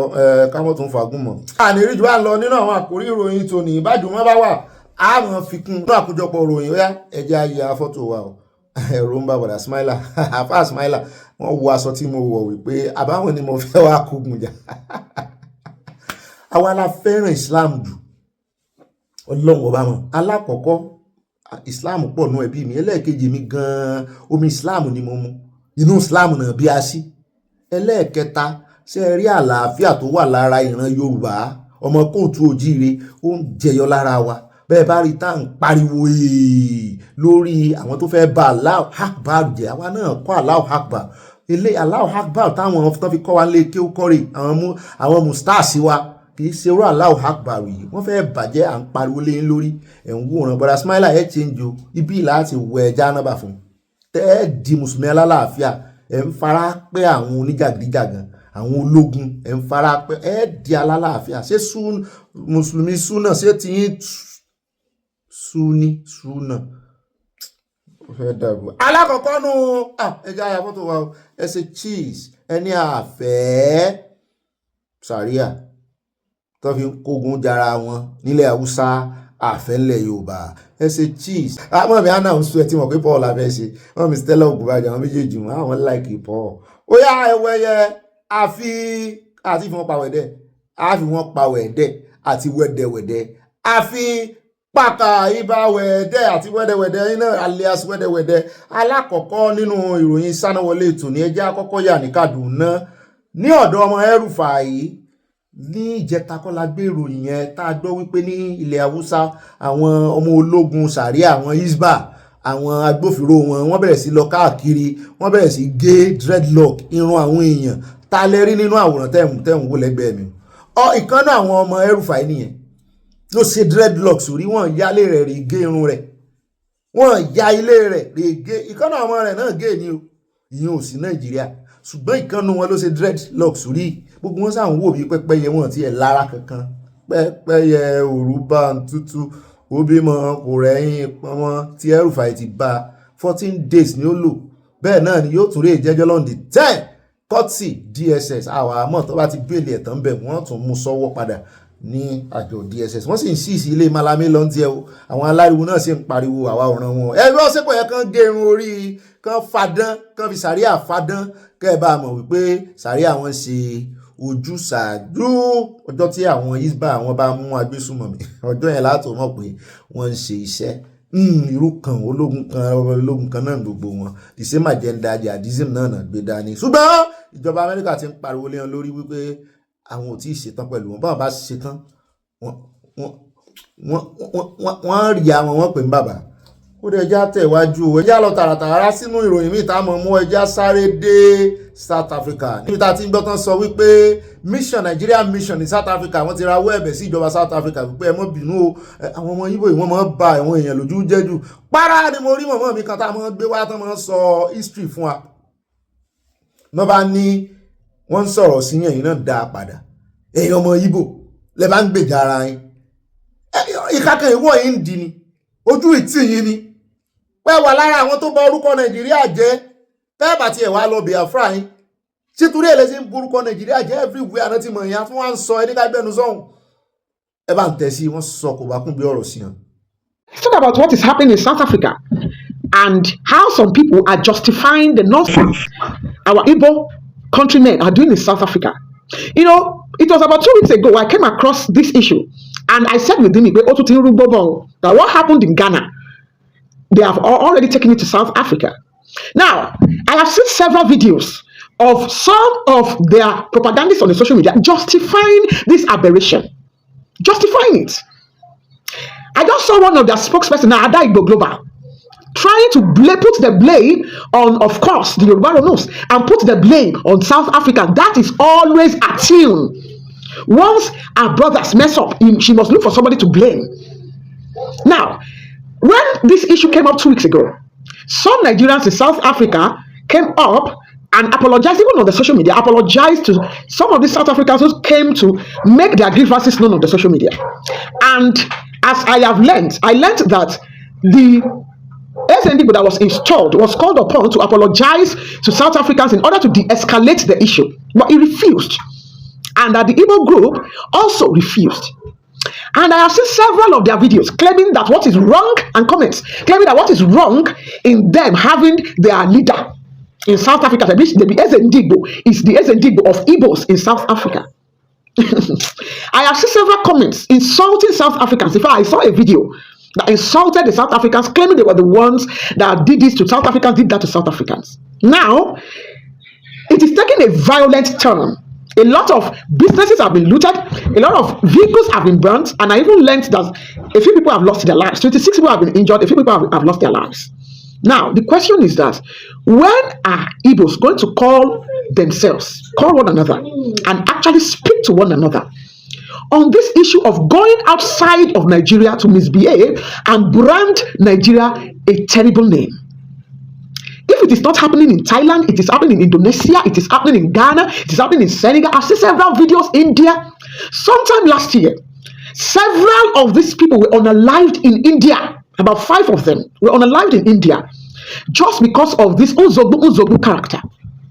And rather than for some educated ones who claim to be educated, intelligent, to call their people to order, to make videos, to make content, to educate their people on behavior, they'd rather come on the social media and put the blame on others. I am very sure at the end of all this rabble housing, they are still going to say it is Yoruba people that went to instigate South Africa. That was what happened when it happened in Ghana. You have done it in Yoruba land, but because Yorubas have always been the one to take the whatever in Nigeria, you would rather turn around and say the Yorubas hate you. Now, do South Africans and Ghanaians hate you? Why compare Africa, South Africa, Ghana, Senegal to Europe and America? Now, in the US and in Europe, they practice multiculturalism. What we call multiculturalism. Their society believes in pluralism and multiculturalism. Most African countries do not believe in multiculturalism. They do not, including Nigeria. Many societies in Nigeria is a secular state, but Nigeria many communities in Nigeria do not believe in multiculturalism, where you can say a people group that is not indigenous to a particular place can just rise up and say they want to come and be doing the cultural festival in another people's group enclave community, even in Nigeria. Because my own Yoruba people, as a Yoruba woman, I am not sure I can stomach another ethnicity coming into my land to do their cultural festival, because Nigeria is a multicultural nation, as it were. It's a secular nation. Yes, you can practice your religion, but when it comes to culture, culture should stay where it originates. And I think it is like that in most African countries. There is a level to the kind of festival you can do in people's communities, indigenous communities, all across Africa. So, our Igbo brothers and sisters, stop giving ignorance on the social media. You must come to realize this. Be intelligent enough to understand people's culture, what people believe in their communities, and adhere to that. That is civilization. That is what civilization is about. If you go to someone else's community and you do not read the room, you cannot look out for how things are done. You are not civilized. It borders on barbarism. It is barbaric. You cannot travel all the way from Nigeria to South Africa to go and install as a Igbo. If you want to have a leader among yourselves, the Yorubas have leaders outside. They have their whatever groups, societies outside. But nobody makes noise about installing their leader and calling the leader the titles that you people do in other people's lands. ó rẹ akáwọn àgbà táìmù jọ jẹ́ ń gbà mọ́ lẹ́nu mo mọ́ láìkì mọ̀mọ́ mi dáadáa wọ́n gbé àṣà Yorùbá wọ́n gbé ga ní tí mo kọ́kọ́ kọ́nú ọ̀rọ̀ wọn náà ni wípé kọ́mọ́ mi ṣe àṣà mọ́ religion ìyẹn mọ́ ẹ̀sìn tán sìn. Bẹ́ẹ̀ náà ni secondly ọ̀pọ̀lọpọ̀ àwa Yorùbá náà outside torí excuse táwọn ọmọ Igbo ń give náà ni wípé wọ́n ní ṣe báà náà ní Ọ̀yọ́túnjí ní Amẹ́ríkà ṣe bọ́n fàyè gbà wá ṣe bọ́n jọba ń bẹ̀ mo ní Ọ̀yọ́túnjí wọ́n fi ti wọn kó bá àṣà àti ìṣe Amẹ́ríkà wọ́n sì mọ́ halẹ̀ mọ́ wọn nínú constitution wọn. Amẹ́ríkà kan fàyè gbà wọ́n ni. Bẹ́ẹ̀ náà ni wọ́n mọ̀ tí slavery dálẹ̀. Nítorí ẹ̀ ni wọ́n ṣe ń fàyè gba culture pé practice culture yín láàyè ara yín. Bó ṣe wà yín Ọ̀yọ́túnjí kì í ṣe Yorùbá ló lọ Ọ̀yọ́túnjí o. Wọ́n kàn fún yín pé kẹ́ ẹ fi ráàyè ṣe ti yín ni o. káwa náà wá máa ṣe garagara gelegele àwa la ní ó dáa káwa sọ wípé kí Nàìjíríà wá máa kó wá máa oversee Ọ̀yọ́ tún jí ẹ nípa ti kọjá àyè wa nínú Amẹ́ríkà so àwọn Yíbò máa fẹ́ ṣe bí ẹni pé wọ́n fẹ́ gba culture ọbẹ̀ àti pé tán bá wá máa pe title yẹn wọ́n lè sọ wípé Ezendigbo wọ́n ti fi gbò sí o of South Africa ebi wọ́n ń ṣe fún wa ń bì ebi àwọn Èkó ló yarí mọ́ ní ọwọ́ Yorùbá náà ń jọba nǹkan ọmọ ní Ezendigbo of Ìkọ̀tà imagine Ezendigbo of Ìkọ̀tà ṣé Ìkọ̀tà ayé aláyé ti dáyé sànjẹ Ezendigbo ní Ìkọ̀tà ni gbogbo Ezendigbo tẹ́ bá fẹ́ jẹ lẹ́kọ̀ọ́ Ezendigbo of your group mo sì ti sọ mo ní ọgbọ́n tí àwọn Fúlàní ń dá làwọn náà ń dá ọ̀nà ọ̀tọ̀ọ̀tọ̀ náà kàn ń gbà dá wọ́n fẹ́ gbalẹ̀ náà ni wọ́n sì fẹ́ gbé culture tiwọn wọ́n fẹ́ gbé lé orí culture oní culture. ó dẹ káàbọ̀ padà jẹ́ àyà lọ́dọ̀ àjọ DSS wọ́n ní ọwọ́ àwọn ba ìkan lára àwọn tí wọ́n ń produce wọ́n ní ọwọ́ àwọn ba ìkan lára àwọn ìyàwó àwọn agbésùmọ̀mí tẹ́ ẹ bá rí ọta àbọn tó kó síwájú bó lọ́wọ́ sí bá a wọ́n ní through intelligence ní ìbò náà ti mú wọ́n ní operatives of the Department of State Services DSS have arrested 25-year-old Nafisa Usman for allegedly supplying ammunition to bandits operating across several states. Wọ́n ní kò dúró lójú kan across the whole state ní Nigeria. Security sources revealed that Miss Usman was nabbed at the major motor park in Kano where she was caught with 200 rounds of newly acquired ammunition. Wọ́n ní the consignment transported from Lafia in Nasarawa State was headed for Kankara in Katsina State.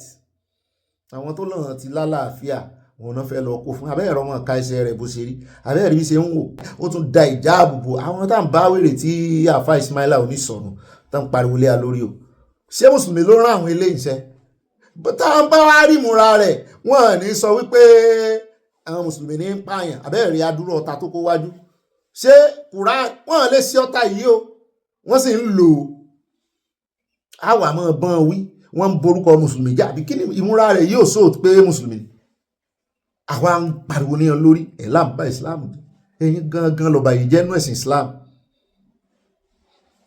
ẹ̀yin gangan lọ́ba yìí jẹ́ ẹni tí bá sì ń ba ẹ̀sìn Islam jẹ́ Islam ò ní pé yóò rí bẹ́ẹ̀ kó ṣe bẹ́ẹ̀ kó ṣe ń tọrùn mílà yóò dá fún àjọ DSS ẹ mọ̀ mú ọ bá àwọn oṣù mọ́ bẹ́ẹ̀ bá mú ọ tán tẹ hand over wọn fún Ministry of Justice gẹ́gẹ́ bá a ṣe gbọ́ o àwa àmọ́ ibi tó categorize wọn sí o bóyá ná àwọn ọmọ òkùnàkùnà tí wọ́n máa fún ní rehabilitation ní àwọn client yín gẹ́gẹ́ bí ọ̀gá ológun àná ṣe sọ pé àwọn làwọn ọmọ bọ́n ṣe máa ń categorize wọn àwọn tí wọ́n jẹ́ ogun ti gbàgbé bọ́n ṣe sọ àwọn alálàáfíà mi ò mọ̀ pa abẹ́sùn mi tó máa ń lálàáfíà ẹ jẹ́ àtẹ̀wájú jàre àròjọ́ musolókun ẹ jẹ́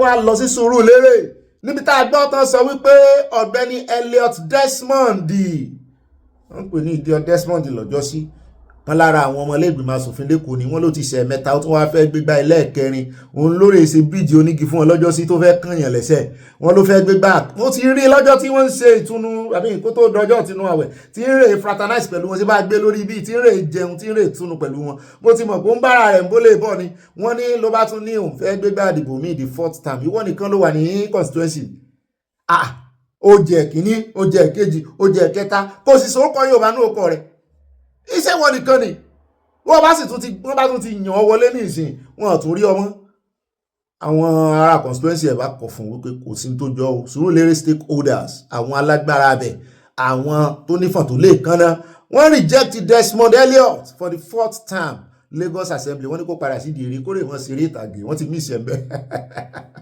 kórè mọ́ báwọn celebrity fìdígbòdì ṣé lè yóò mèrè ṣe mọ́ ó ṣeré ǹjẹ́ kó wá àti eré tí wọ́n ṣe fún àti wọ́n fi dá wa lẹ́kọ̀ọ́ kó náà wá àti ẹ̀ lójú ayé ó àti ẹ̀ tì ṣé lè ní ó wàá ṣeré kánmọ́kòwó jẹ fún àtàwò kò ní ta àwọn aláòbí kó padà sídìí ìkíní èyí tó gbogbo owó tó rí tó tẹjọ nídìí ìkíní náà kó kórè fi dá nǹkan kan lẹ̀ láwùjọ ẹjẹ́ àtẹ̀wájú jàre.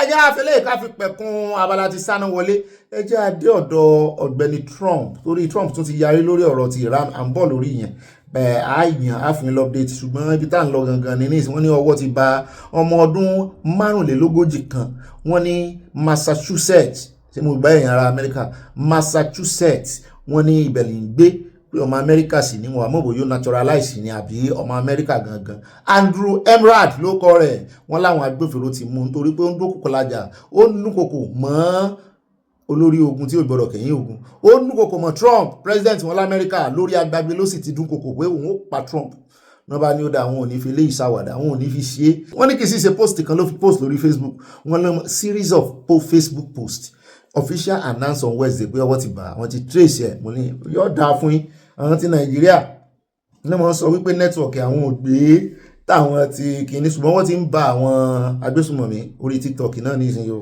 wọ́n ti ń bá àwọn Nàìjíríà àwọn DSS ti ń ṣiṣẹ́ o àní rí jù báyìí lọ lábala ti Sanawole ní pápápá ẹjẹ́ invite àyà káyà wá gbé wa débẹ̀ ní abala ẹ̀yìn olólùfẹ́ wa abala comment section àyà pápápá ni ó sí o wọ́n fà àkóso fún o.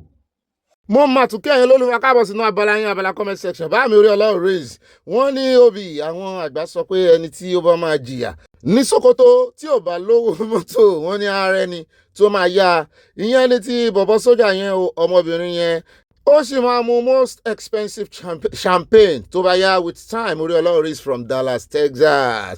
Mọ́mí Esther sọ́sọ́yà wọ́n ní ẹ̀ka àlẹ́ ọ̀gbẹ́ni Bobby wọ́n mi ẹ̀ka àlẹ́ wọ́n ní ọba ológun ìyẹn ọ̀gá ológun tó ní kí wọ́n dáríjì ọmọ Fúlàní ni eléyìí ni ó ṣe sọ wípé kí wọ́n dáríjì wọ́n àdúrà mi ni wípé kí Ọlọ́run jẹ́ kí wọ́n pa ọmọ rẹ̀ tàbí ìyàwó rẹ̀ ẹ bá ká àyà o àwọn mi ẹ̀wọ̀n jẹ̀ kan pa àwọn ọmọ rẹ̀ kọ́ ló ṣe bóyá òun gangan tó sọ̀rọ̀ ní kọ́wọ́bà bẹ́ẹ̀ ni mọ́mí Josephine Aláwìyé wọ́n ní mo fi àsìkò yìí bẹ ìjọba kí wọ́n dá convocation section sí gbogbo local government area of to encourage honest learners with interest. The only one is at Eredo Epe. Too far. Government, please help. Wọ́n tẹ love sí government àti panu. Bẹ́ẹ̀ náà ni mọ́mí Oyèmí Sàlá wọn ni mo kí yín Ọ̀gbẹ́ni Bobby àti gbogbo ìdílé aláyọ̀ akóso tuntun Yorùbá nation ní ọ̀nà àbáyọ no Sharia in Yorùbá land. Wọ́n tẹ love sí wa. Mọ́mí Títílayọ̀ Ìbánjí ìyáálé wọn ní honey bunny mi wọ́n ní ohun yín ni ẹ fi ń mú wá mọ́mí ọyẹ yín ẹ̀jẹ̀ ń túnú ẹ̀ òkè wọ́n ní a kú oríire oṣù tó tún mú yín sí àbí ẹ̀mí gbogbo wa yóò ṣe púpọ̀ wọ́n ní ẹ bá mi kí àwọn ìyàwó tó kú wọ́n ní mọ́ kí gbogbo yín o ìyáálé dáadáa mọ́mí àbí akíṣe mọ́yìn náà ìyáálé gbogbo àwọn náà wọ́n rẹ́rìn báwọn.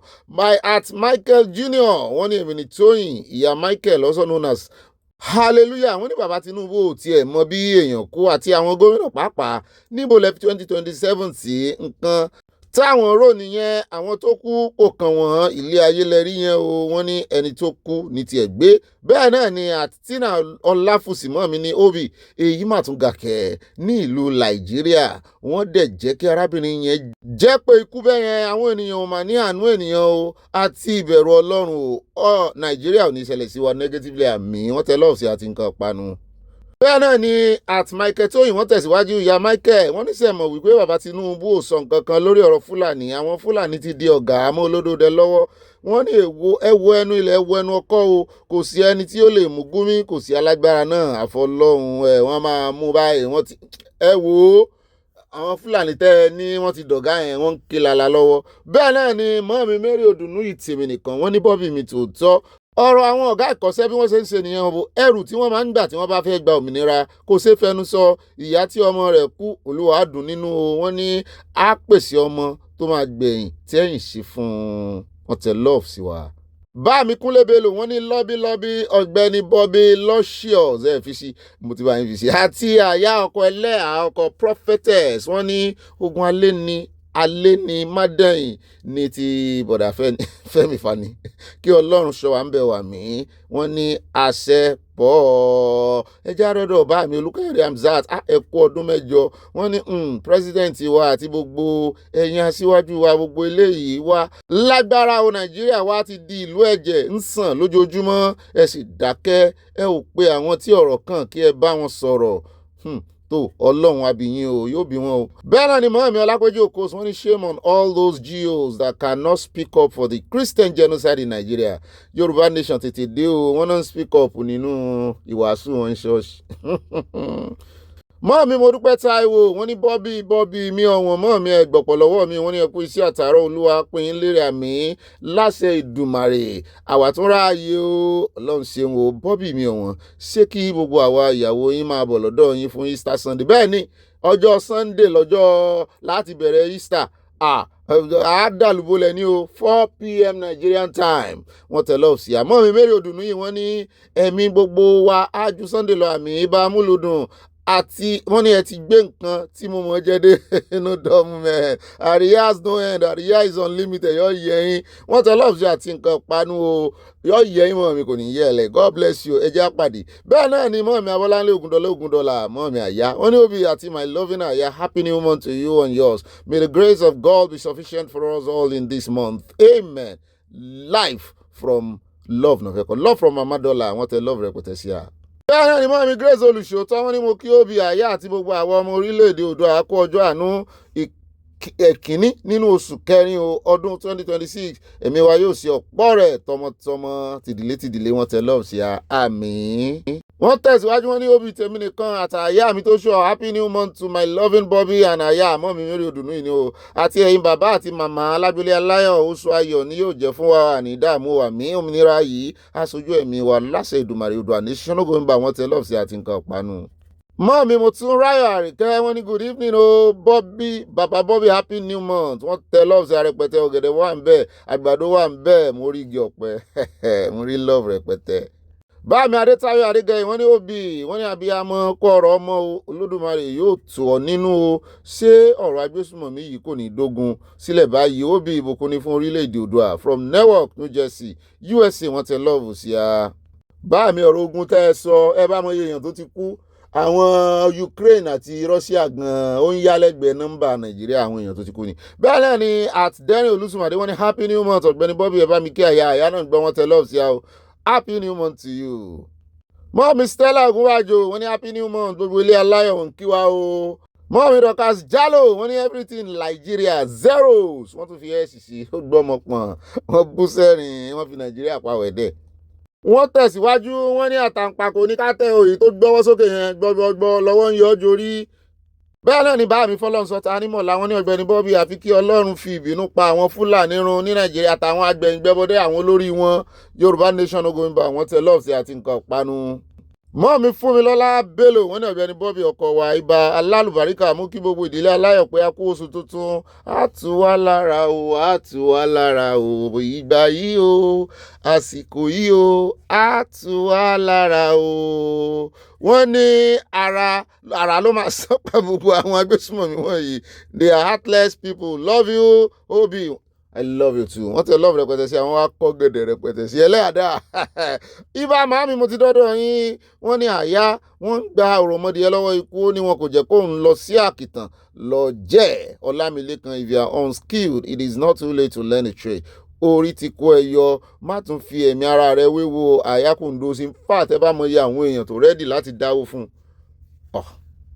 ká ló farabalẹ̀ tó gbórí ilẹ̀ ni ìbá rówó yẹn bẹ̀rẹ̀ nǹkan láyé ìbá fi bẹ̀rẹ̀ life tuntun.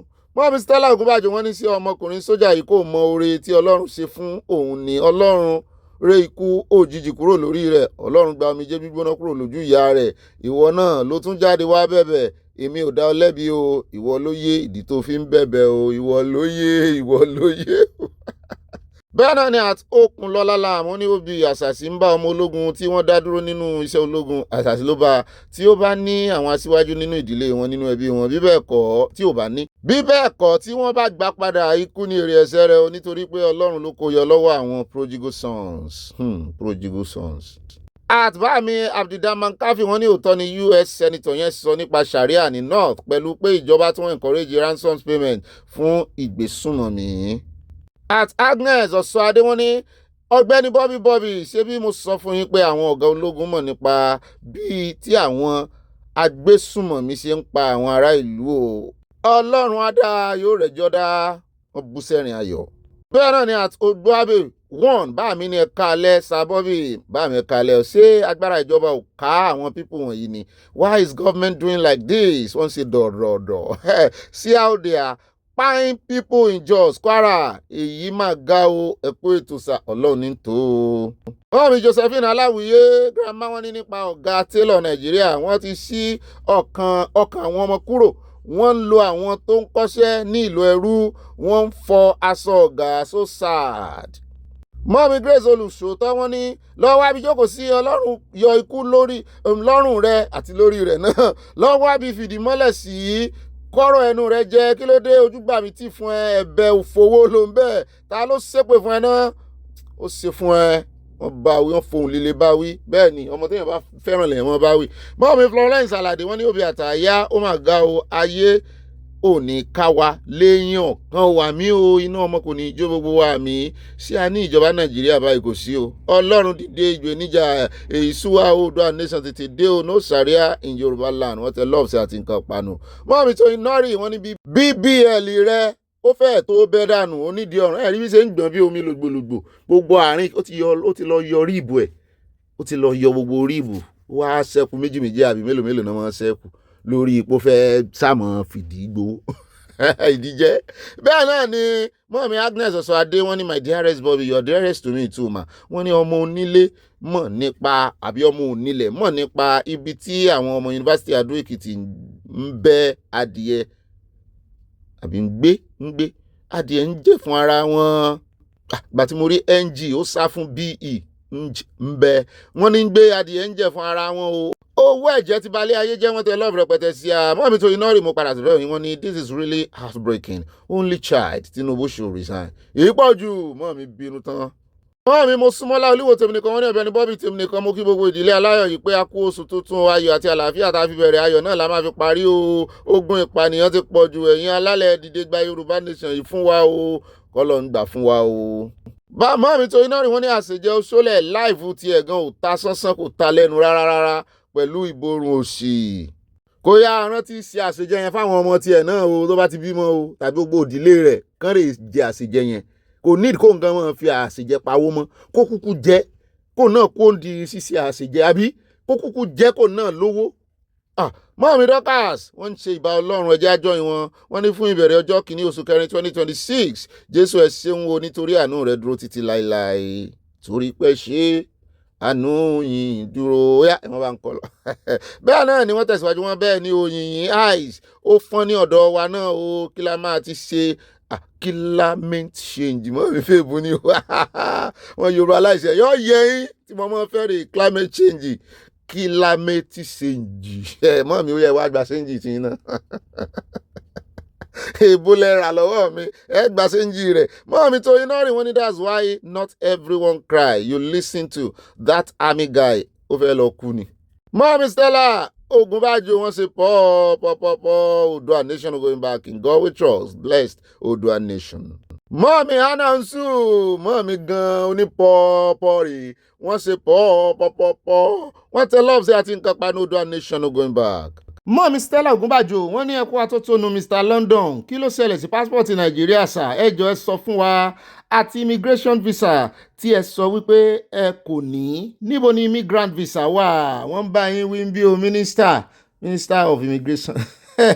mọ́mí Dorcas dúró ló atúnmíṣe wọ́n ní sí ó yẹ kí wọ́n sì máa lọ sí church ní north lákòókò ìyẹn ńlẹ̀ Haúsá lákòókò yìí Ọlọ́run yọmí nílé kan sójà tó fẹ́ padà sẹ́nu kìnìún tí wọ́n máa pàjẹ́ please turn over.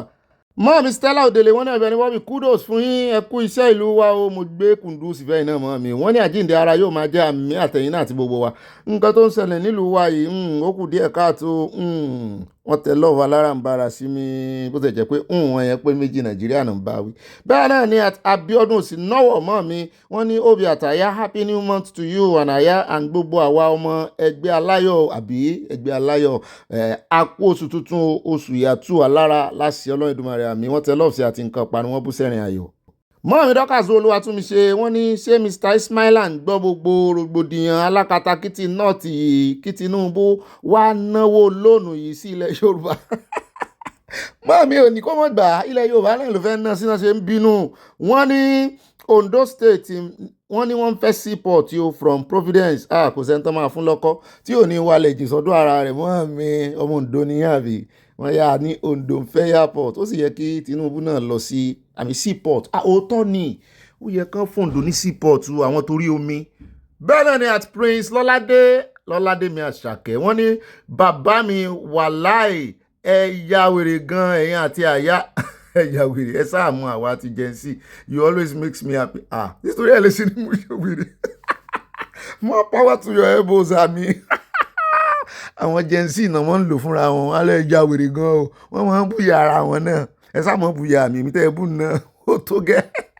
Praise Lọ́ládé wọ́n ní ọ̀gá mi my lecturer ẹ má bínú o iṣẹ́ kíni Lipton tea lemon àti oyin ṣe nítorí wípé Ìbàdàn ni mo mọ̀ mi ò mọ̀ láyípo ẹ̀ ń bá ti above 40 ni ìgbé àǹkàn gbà wọ́n yànjú náà ni ẹ̀ ń bá ti above 40 kan yé jẹ ṣúgà jù kan sì lemon sì dá lára lemon dá ẹ bèrè lọ́wọ́ àwọn alágbò. Mọ́ọ̀mí Olúfúnkẹ́ Fájímọ́lú wọ́n ní Bobby Isaac Fayose show how dirty the hospital in Ekiti was because no water, no light. Now, Gómìnà Niger State tell police to lock up the boy that told him in an event in Suleja that there is no water and light in the state. Wọ́n mọ̀ fẹ́ kán criticize àwọn ọmọ rárá. Wọ́n mọ̀ gbọ́ àwọn tó wọ́n wà lórí ìjọba ní ìsìn mọ̀ wò wá ràn ní bá a ṣe ń ṣe kò kàn yín ni.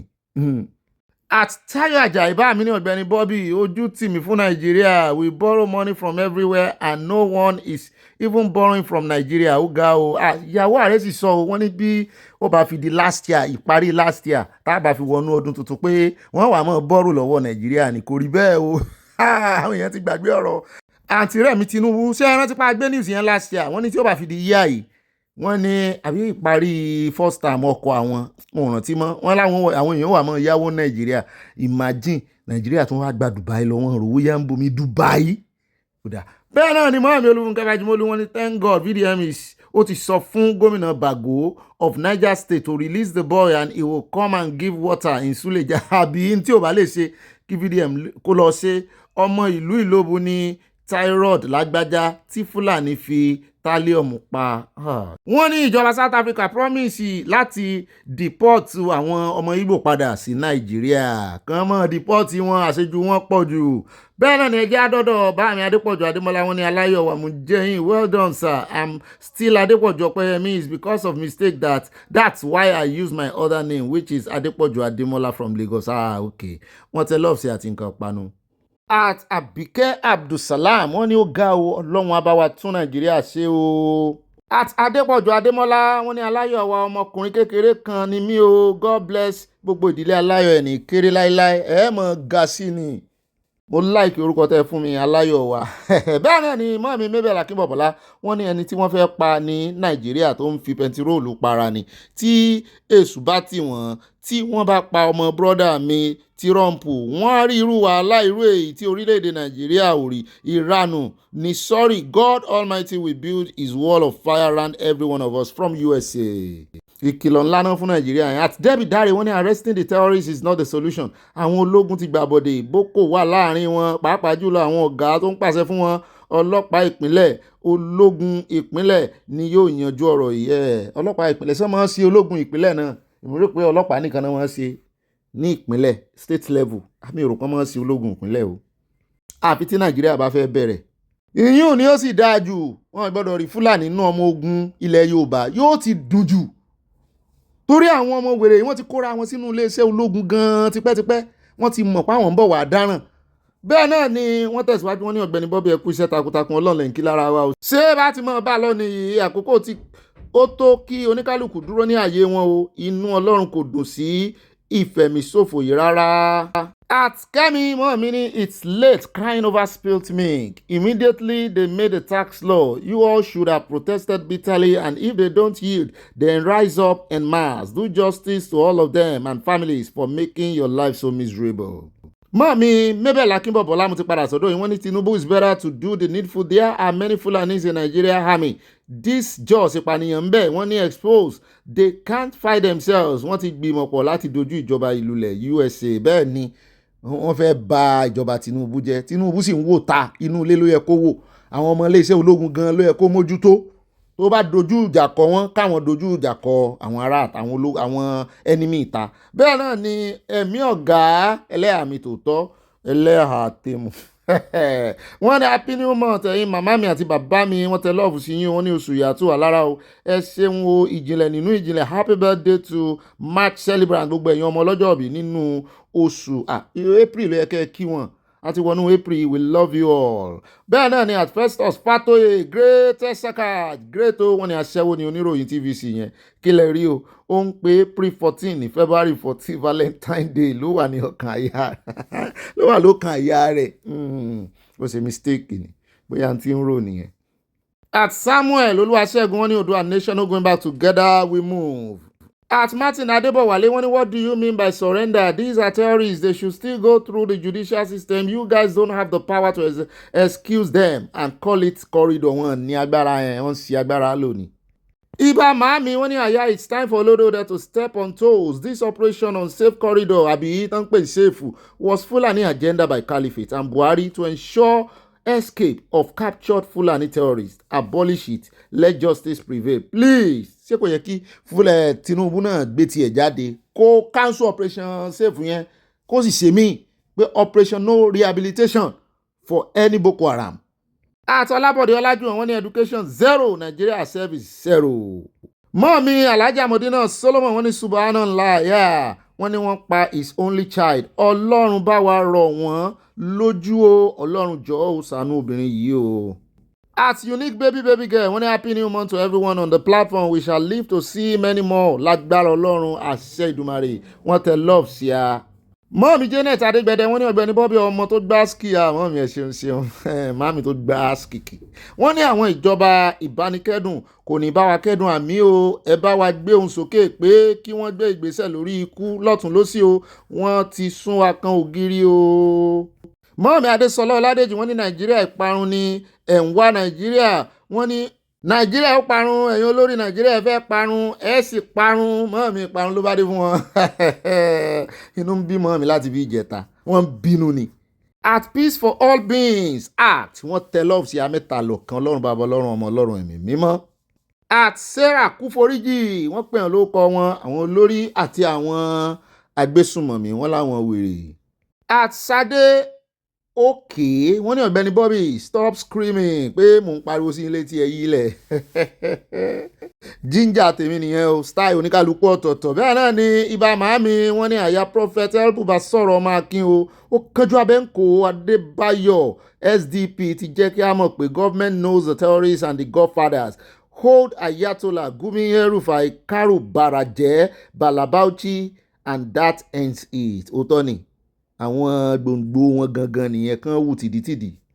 Ó dá ẹ káàbọ̀ padà mo ti ń lóde yín ẹ wá nǹkan jókòó lé ẹ wá nǹkan fìdílé o ọ̀la ni thank God it's Friday by Sunday báyìí á ṣe fàájì lórí ìkànnì iníṣẹ́ tí ń múra ẹ ti rè má sọ ẹ lọ sanwó aṣọ lọ́dọ̀ màámi Josephine Aláwìyé àwọn náà ń gbowó aṣọ akápò ẹgbẹ́ akápò ẹgbẹ́ wa mọ̀mọ́ wa Josephine Aláwìyé o àwọn làákàpò ẹgbẹ́ wa.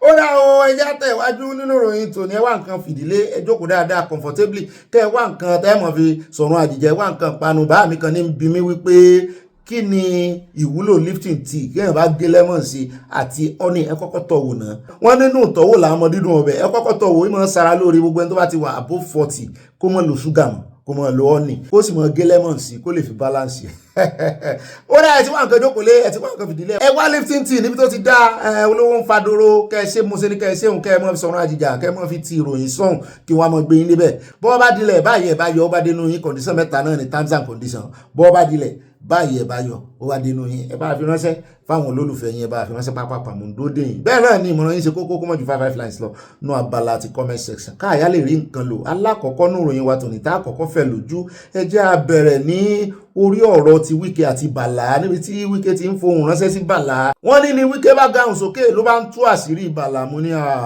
orin òbí tó ní ọ̀rọ̀ àjọsọ wa dákún máma sọ síta ká sowọ́pọ̀ kó lè dá Wike jáwọ́ rẹ̀ dànù ní ó ó lóun ò bá ṣe é mọ́, òun ò bá fọwọ́sowọ́pọ̀ kó mọ́ gbé kẹ̀kẹ́ rẹ̀ lọ, òun ò bá ṣe é mọ́. Àwọn jọ fẹnu kò síbì kan tẹ́lẹ̀ ni, àwọn jọ sọ wípé àwọn gbárùkù ti olódòdẹ ni, bó jẹ́ kó tiẹ̀ jẹ́ pé inú ẹgbẹ́ opposition làwọn wà, ṣùgbọ́n àwọn fẹ́ ṣiṣẹ́ fún olódòdẹ lábẹ́lẹ̀ ni. Ṣùgbọ́n ó wá yarí, ó tún ti fẹ́ lọ bá ẹni tó pè lọ́ta rẹ̀ tó ló fẹ́ pàwọn lọ́jọ́ sí, òun ló tún fẹ́ lọ báyìí. Mo ní ó sáfẹ́ róhun àti Àtìkù pọ̀. Ó ní kí ni ọ̀rẹ́ sọnù, ó ní ọ̀rẹ́ ìbòsíwò náà ń bára wọn ṣe.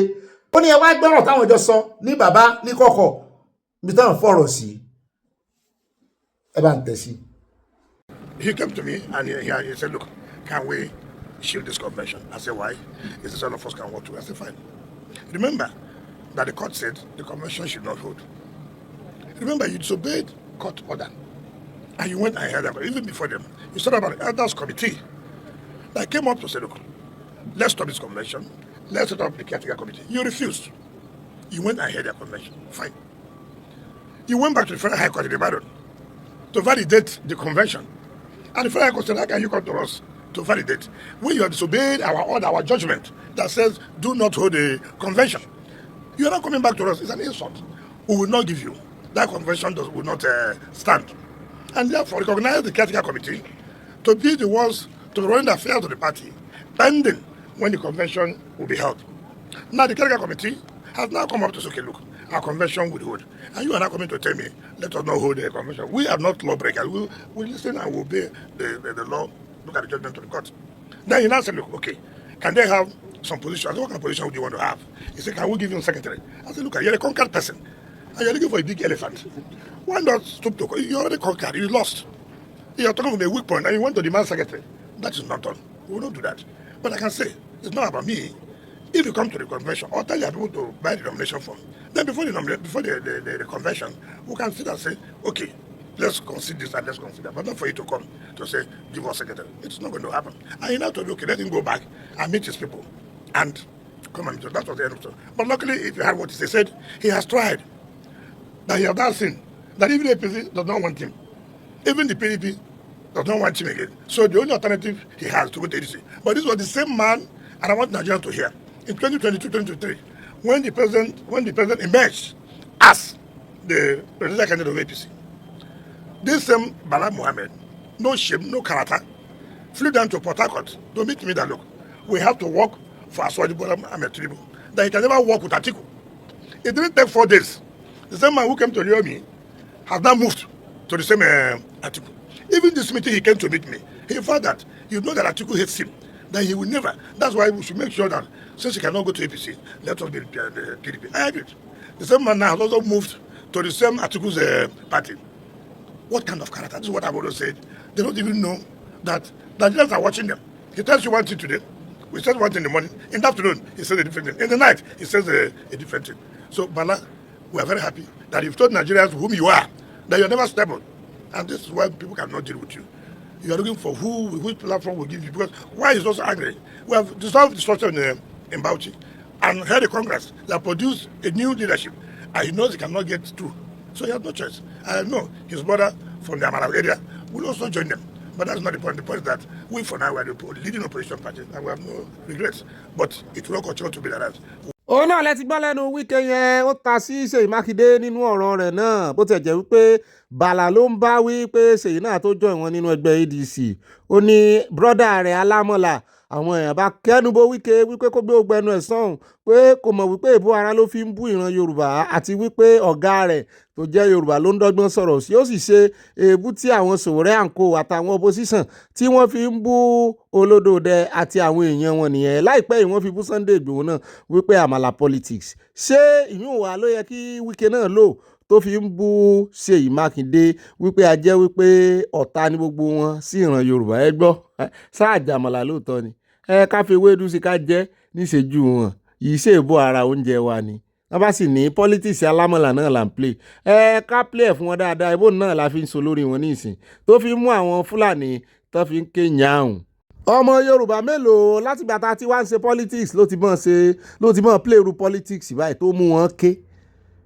Ẹn tó ti sológun rí gan-an tó jẹ́ OBJ kò mọ politics play tó Tinubu. Tinubu lọ̀gá wọn. ṣùgbọ́n ẹjẹ́ wáyà lọ́dọ̀ àwọn ti bàlá náà tí wọ́n ń sọ àwọn APC tí wọ́n rè kí bàlá national chairman wọn lọ àwọn tán jọ kọ́ wọ́ọ́rìn lọ àmọ̀dí tán ṣe yà lọ́dọ̀ Ṣèyí Mákindé bàlá nìkan ni wọ́n fẹ́ gbà sínú ẹgbẹ́ APC bóyá yóò wà lọ bóyá kò ní lọ ẹjẹ́ á gbọ́. Bala Mohammed, I mean, interesting, two-term governor, chairman of the PDP Governors Forum, who is now looking for the exit door. In the PDP, it does look like the exit could lead into an entrance door into another political party. So he's weighing his options. Why is Bala Mohammed important in the equation at the moment? Well, one is the chairman of the PDP Governors Forum. It will be a plus for any party. Now, let me tell you one of the reasons why our members went there today. Yesterday, when the ADC members went, I think he sent a message. And the message was that, look, let me go where I am wanted. So he inferred that, look, we don't want him. Now our leadership went to him to tell him that, look, we want you. The door is open. If you want, come. Bala, please come. So that's what our members went to tell him, which means he's wanted. We want him in APC if he decides to come to APC. But if he decides to go where he said he will go, because yesterday what he said was that, look, these people, let me go where I'm wanted. So we said, okay, please let's go there and tell them that, look, we also want you. Then by tomorrow he's going to make up his mind. We hope he comes to APC. If he doesn't come to APC, well, wherever he goes, we are putting our eyes everywhere to see what are the permutations. And look, we have a war room where we describe and decide on each state, each local government, each ward. We have our chessboard where we do the calculations to find out where do we have problems. And we know there are certain places that we will not win. That we know. We're not telling you we're going to win everywhere, landslide in Nigeria, like everywhere. But the election to us is done deal that APC is going to take over.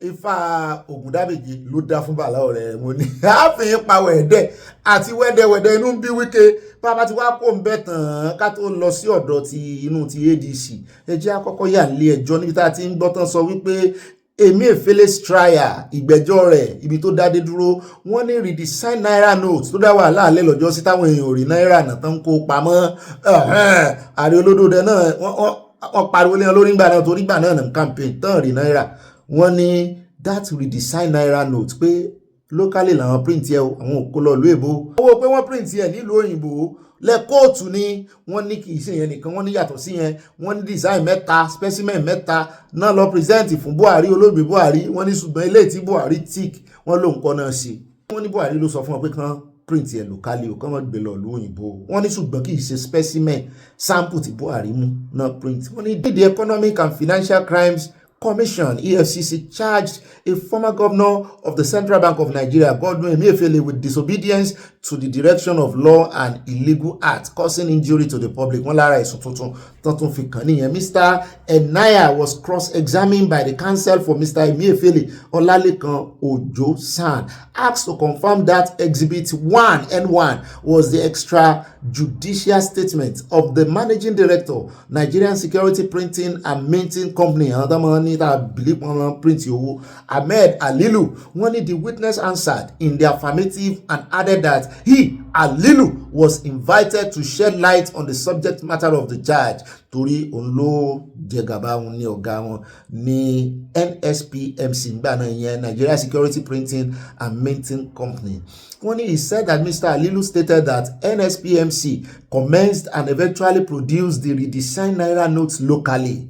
The witness stated that in the course of investigation, he did not come across any contradicting evidence in what was contained in Exhibit N1. He said CBN paid NSPMC for the production. We want some as if Mr. Emefiele disobeyed presidential directives. The witness said the investigation showed that defendants disobeyed the provision of the CBN Act 2007, Section 19, which stated that CBN board must recommend to the president before currency must be redesigned. When he was asked to confirm to the court if that was the only act of disobedience by the defendant, the witness said the defendant's memo alakoko niyen o wọ́n ní kì í ṣe àwọn board yẹn CBN board wọ́n ló yẹ kó recommend fún president wọ́n ní kì í ṣe àwọn Emefiele àtàwọn crew ẹ̀ àwọn Kpai wọ́n náà ṣe yẹn ẹlẹ́ẹ̀kejì tán wá bí wípé ṣé disobedience ẹyọ kan tó ṣe náà nìyẹn sí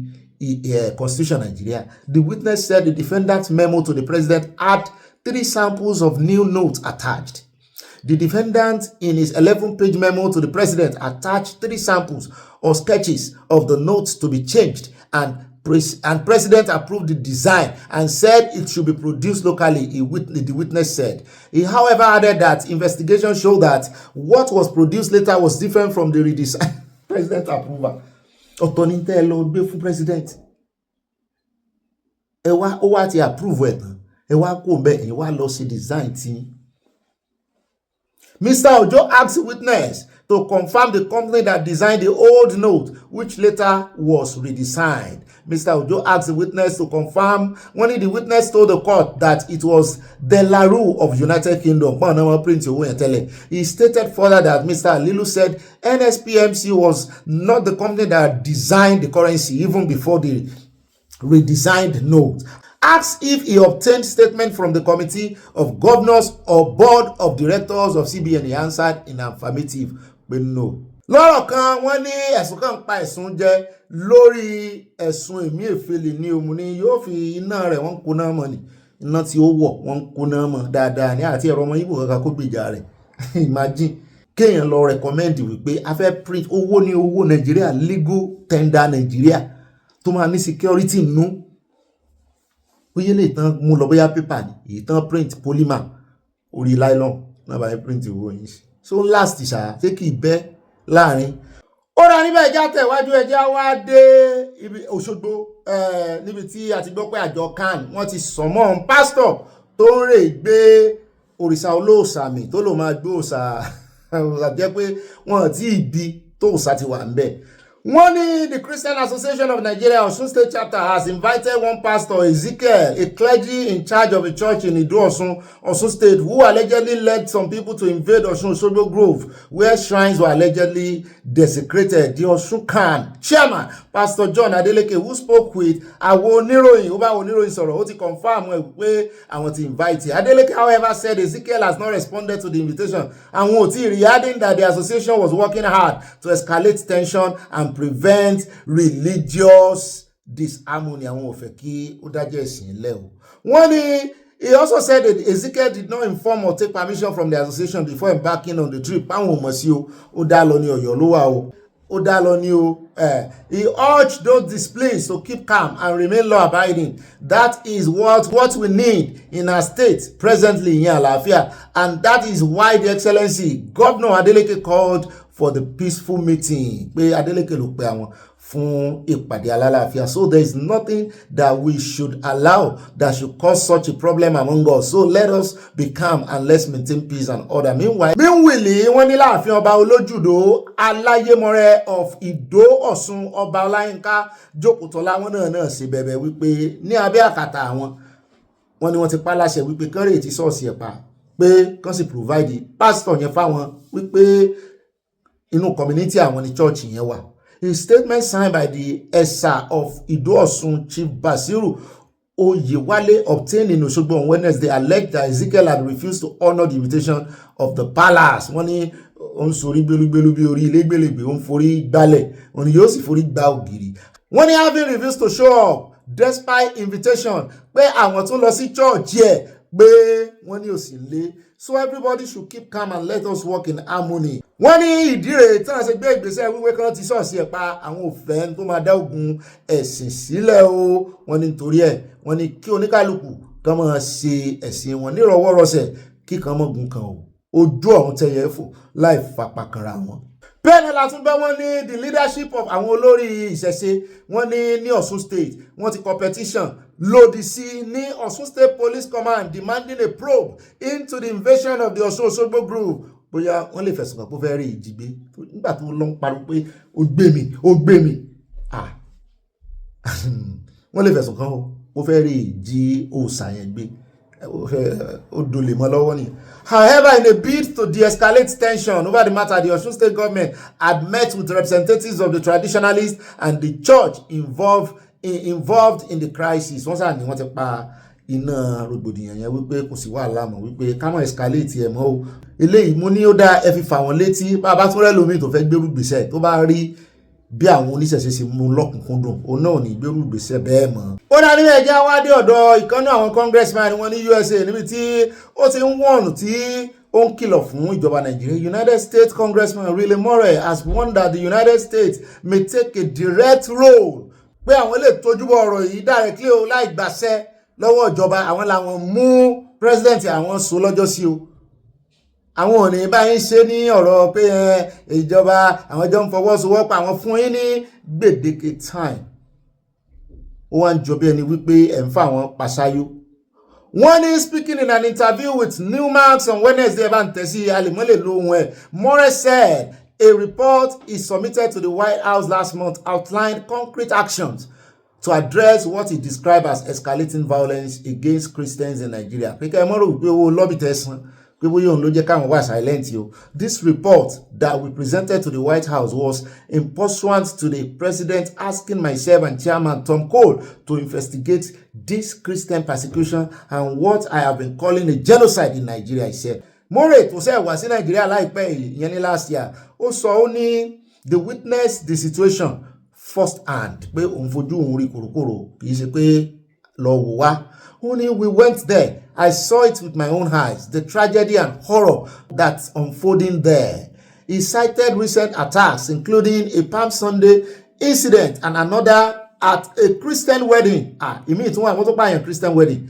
We have had about 40 individuals tí wọ́n pa ní ọjọ́ Palm Sunday. And then on top of that, you had another 13 Christians tí wọ́n tún pa tí àwọn Islamic radical àwọn ará bí gan mọ kíní jù wá lọ 13 ní Christian wedding. Igbó ló ṣẹlẹ̀ àyà ò gbé fún mi. Wọ́n pa 13 mẹ́tàlá. As patriotic Nigerians, we are busy protesting in Jos, Plateau State yesterday over the unaliving of more than 30 innocent citizens of Nigeria from Plateau State. 29th of March 2026 by the main city boys, popularly known as bandits. That same yesterday being 30th of March 2026. These same bandits went to where people are having their wedding in one village called Kahir, located in Kagako local government in Kaduna State, and unalived 13 people inside that premises. Injured so many people and abducted people there for ransom. What is happening in this country? Nigerians, is it not hard time for you people to wake up?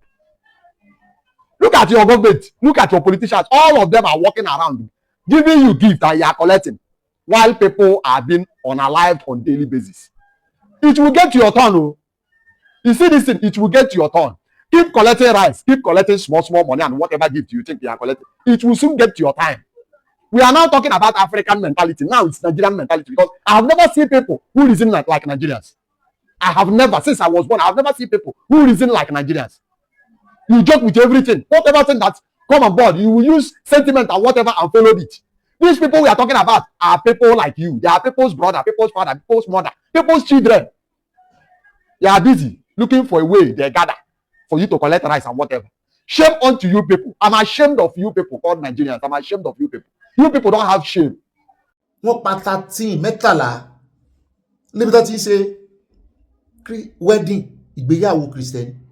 The warning comes amid renewed violence in Plateau State, where 28 people níbi tó ti pa èèyàn méjìdínlọ́gbọ̀n ní Agwan-Rukuba, Jos, North Local Government Area. Government Caleb Mutfwang described the attack as tragic and senseless, vowing that perpetrators will be brought to justice. Wọ́n ní ṣùgbọ́n More sọ wípé àwọn ò ní dúró de ìjọba Nàìjíríà mọ́. Ó sì wá ń ṣe ìkìlọ̀ wípé Washington could escalate it. Àwọn ò fẹ́ lójú fún yín. Àwọn ò sì involved nínú ẹ̀ if Nigeria directly no, if Nigeria authorities fail to respond decisively, as President Trump has been very clear on this. If they don't address this, we are going to address it for them. Wọ́n fẹ́ pa àwọn Fúlàní ìdáni wọ́n tún ti lọ mọ́ ronú báyìí. Pèsè ẹ̀rí mọ̀ sí àdírẹ́sì ẹ̀ káàkiri. Ó dé Venezuela, ó dé Colombia, yà sọ wá Cuba, wọ́n yà sọ wá gbẹjẹmọ́wọ́, wọ́n yà wálé, wọ́n tọwọ́ ọmọ wọn bọ́sọ̀. Ẹ mọ̀ pé téèyàn bá pọnmọ́, téèyàn fọjà pọnmọ́, tó bá ń gbọ́n ọwọ́ kiri, ẹ̀rí wọ́n tọwọ́ rẹ̀ bọ́sọ̀. Wọ́n bá ti tọwọ́ ẹ̀ bọ́sọ̀ báyìí láàárín ìṣẹ́jú mélòó kan. Yóò pa gbólógbóló lẹ́yìn ìyá rẹ̀ ni ó lè sùn lọ. Wọ́n láwọn ó involve directly, àwọn ò ní bòyìnbọ́, àwọn ò ní jẹ́ kẹ́ ẹ mọ̀. Mo ní inú wa ó dùn pàápàá jùlọ àwọn tá a ti ń pariwo lé ìjọba lé lórí wípé kán mú wọn, wọ́n mọ̀ sí. Only would like to do that in cooperation and coordination, but if they don't step up to the plate, only we're going to start to take the lead. Yóò sì lé ńgbà náà pé àwọn ti fi example wọ̀nyí o kò sáriwo tẹ́ pa o kò sẹ́ni tó máa gbèjà yín o mo ní wọ́n sì ti fi example mẹ́ta hàn wá kò sẹ́ni tí ó gbèjà o àwọn afàdúrà jagun báyìí mo sọ fún yín pé oríṣiríṣi àlà ogun náà sì ńlá oríṣiríṣi àlà ogun náà ńlá ọ̀dà. The United States currently maintains a limited military presence in Nigeria with about 200 personnel providing training and intelligence support to Nigerian forces. Ṣùgbọ́n wọ́n ní ọmọ tó bá ṣépá lùbí rẹ̀ ń gbé mọ̀ràn sí ràn wọ́n lọ́wọ́ tó ń jọ bí ẹni wípé ẹ fi intelligence àwọn ẹ fi ń tàfàlà ẹ̀ ń gbàbọ̀dì. More said U.S. assets in the region include MQ-9 Reaper drones and reference the Tomahawk cruise missile strike around Christmas targeting Islamic State and Boko Haram militants. Despite this effort, he said extremist group continue to operate largely unfettered.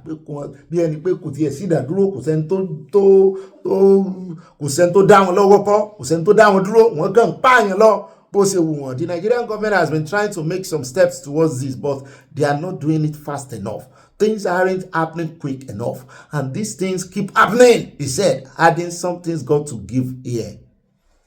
According to the Open Doors, a global Christian charity cited during the interview, Nigeria ranked as the 7th worst country for Nigerian persecution and accounts for about 72% of Christian death. Ìpànìyàn àwọn Kristẹni worldwide. 72% wọn nínú Nàìjíríà nìkan ló ti wá. Mori ló sọ bẹ́ẹ̀. Wọ́n ní ó tún claim wípé however generated debate a report by the New York Times pé ó tún tàbùkù New York Times. Ṣé àmọ́ káwọn náà dìde ńgbà náà tán ní arákùnrin kan ní Newi lọ́nìjà pé òun ní wọ́n rè ibi ní question tí ń sọ̀sọ́kúsọ ìyẹn wọ́n lọ lo New York Times. Òun ló wá ń sọ fún wọn báyìí pé it's a falsely claim pé that a Christian genocide is taking place in Nigeria pé wọ́n ní ó wà false. Noting that the violence is complex and affects people of different faiths, the Nigerian government has also repeatedly rejected such claims. Reacting, Mori criticized the report, saying this is disgusting, a new low even for the New York Times, and accused the newspaper of failing to seek impute. Pé ọ̀rọ̀ tán sọ sí wọn lẹ́nu náà sọ jáde ń tán fọ́n sínú fèrè wọn ní fèrè wọn tó fọ́n jáde o. He maintained that while other factors may contribute to the violence, there is a systematic effort by Islamic radicals to eliminate Christian populations within Nigeria. Ó láwọn dá sí directly. Ó dá ẹ mọ̀jẹ̀ àpẹ́ lọ́dọ̀ rẹ̀ àmọ́ wò torí àwọn èèyàn lẹ́jọ́ tí wọ́n náà ń pọ̀ jù ojoojúmọ́ náà sàn halẹ̀ pé kán gbé gbèsè ẹjá kò mbẹ ẹjá wá lọ sí ọ̀dọ̀ ti ADC tí wọ́n ń tutọ́ sí ẹgbẹ́ APC lójú wípé àwọn ti sọ náà wípé tẹ́ fẹ́ lo Professor Amúpìtàn rèé sàdédélé ìròyìn gbé látàlẹ́ àná pé kò sórúkọ Arẹ́gbẹ́ àti orúkọ David Mark. Arẹ́gbẹ́ ni National Secretary wọn náà yàn gẹ́gẹ́ ní ADC bẹ́ẹ̀ náà ni David Mark náà fi ṣe chairman gbogbogbò ní ẹgbẹ́ ADC. Òun ló wá dífá tí àwọn tí wọ́n ti sẹ́gbẹ̀ẹ́ pé ẹ kú ẹja jókòó wọ́n lé wọn kó lórí àga náà ẹ wá ń bínú wọ́n ti gbé wọn lọ ilé ẹjọ́ wọ́n ní wọ́n kàn fojú tẹ́ńbẹ́lú ilé ẹjọ́ yẹn wípé aláwọn ni ọpọ́n súnkàn ṣùgbọ́n nígbà tí wọ́n gbé wọn lọ ilé ẹjọ́ yẹn wọ́n wá sáré lọ appeal l'appeal bá lé wọn padà wípé wọ́n ti dá ẹjọ́ ní high court tẹ́tí ń bọ̀ kí lẹ fẹ́ wá appeal ebi wọ́n bá dájọ́ ní high court ni lẹ́yìn ìgbà tán wá lọ bẹ̀ tán náà bá yà sí mọ́ àwọn náà jáde wọ́n dìbọn kí ẹ̀ ń gbà náà wọ́n mọ̀ wípé àwọn tó fẹ́ bá wọn tọ̀ tí wípé bá wọn dá sí mo rò páwọn yẹn ti wá bá wọn dá sí báyìí ló sì wá wọn wá nà ká àbùkù sí APC pọ́n náà tó fẹ́ da ẹgbẹ́ àwọn rú mọ́ lẹ́yìn ilẹ̀ fẹ̀dí yín síta ògiri yín ló lanú lẹ̀ tálàǹgbà àwọn ni wọn tó fi ráyè wọbẹ̀ ẹ jẹ́ á gbọ́ ní the two side ẹ jẹ́ á kọ́kọ́ gbọ́ ní ọ̀dọ̀ àwọn ẹ jẹ́ á kọ́kọ́ gbọ́ ní ọ̀dọ̀ Dino àti agbẹnusọ ADC bàbá dé ká wá gbọ́ ní side àwọn APC àwọn náà defend ara wọn àwa kọ́ la defend wọn àwa wá láti wá fi wọ́n pa wẹ̀dẹ́ ní sẹ́ni popcorn lẹ́gbẹ̀ẹ́ ẹ mọ̀ jẹ́ ẹjẹ́ àjọ wọn fi wọ́n pa wẹ̀dẹ́ lọ. I'm not going to personalize these issues, and it is not about, like I told you, for me, INEC in this matter, because George Amukbiton is not INEC. INEC as an institution have failed Nigerians. INEC as an institution have taken sides with a letter written by a man who is no longer an official of the party, who voluntarily resigned on the 17th of May. And you should ask the meeting that took place in Lagos, including head of body of courts attending. Go and see what my respected brother Ndika Kalu said about it. And that is where the decision to hit this hammer was taken. But they are joking because we are not going to take it. Enough is enough. This country belongs to all of us. Government is not owned by those in government. Government is owned by the people. And we will prove that the people own government. And that Nigeria belongs to all of us. And that ADC will participate in this election and defeat Tinubu come May 29th. What is the desperation? What is the fear? Why is he afraid of election? Why is he? They've disabled PDP, they've disabled Labour, they've disabled SDP. Just because you want to have a coronation. Just because you don't want election. So you want ADC also to be dismantled. It will not happen. All right, Senator. With you. Yes. Governors are joining us. Senators are decamping to our party. Our activities will continue. And I assure you, APC will be defeated come 2027. Yeah, we have responded legally, and we have other suits to file. And as I speak to you, we are even going to criminalize the activities of the officials of INEC. Because this, what they have done, is criminal, and we are going to face it from a criminal perspective in court. Because it is complete disobedience of the court order. It is explicit, it is clear, but for them to give it a Jankara interpretation and to suit their own purpose, knowing fully well that registration is ongoing, knowing fully well that congresses are ongoing, and you want to leave us leadershipless so that we will not be able to participate in we will not be able to conduct all our congresses and even run primaries for us to produce people who will contest the election. They are joking. They are joking. This country belongs to us. We will pursue it legally, and we will also use all rights within the framework of law.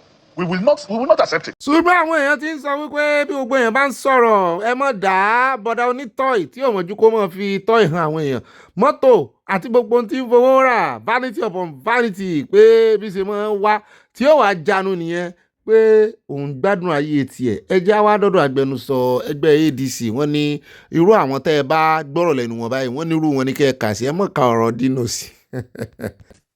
From the letter that you just referenced, he resigned his position May 17 as the deputy chairman, one of the 6 deputy chairmen, actually. He's not, it's when he's vice chairman that you can say he's one of the 6 deputy chairmen. So he resigned his position on May 17, and INEC was duly notified.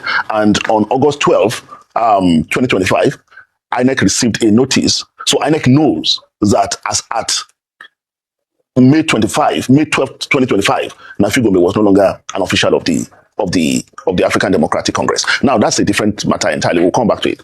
The most important point is, it's not whether the plaintiff lawyers, that's Nafi Gombe's lawyers, or ADC, David Mark's lawyers, are writing to INEC. The most important thing is that the Court of Appeal made a ruling. And the summary of it, the consequential part of that ruling, apart from saying, no, your appeal was hasty, go back to the Federal High Court, is status quo antebellum be maintained. Now, this is the crux of the matter. Nafi Gombe's lawyers are interpreting status quo antebellum to mean the position of things, state of things, before he went to court and on July 2nd. Yeah, also on September 2nd, sorry. And that is the position that INEC is saying, that status quo antebellum mean the position before he went to court on September 2nd. But this is not the correct representation of what happened. On July 29th, ADC had a NEC meeting in Abuja, attended by the Independent National Electoral Commission. And in that NEC meeting, one of the key resolutions of that NEC meeting is, and I'll read, it says, dissolution of the National Working Committee. This is NEC meeting of July 29th, 2025. It says, September 29, 2025.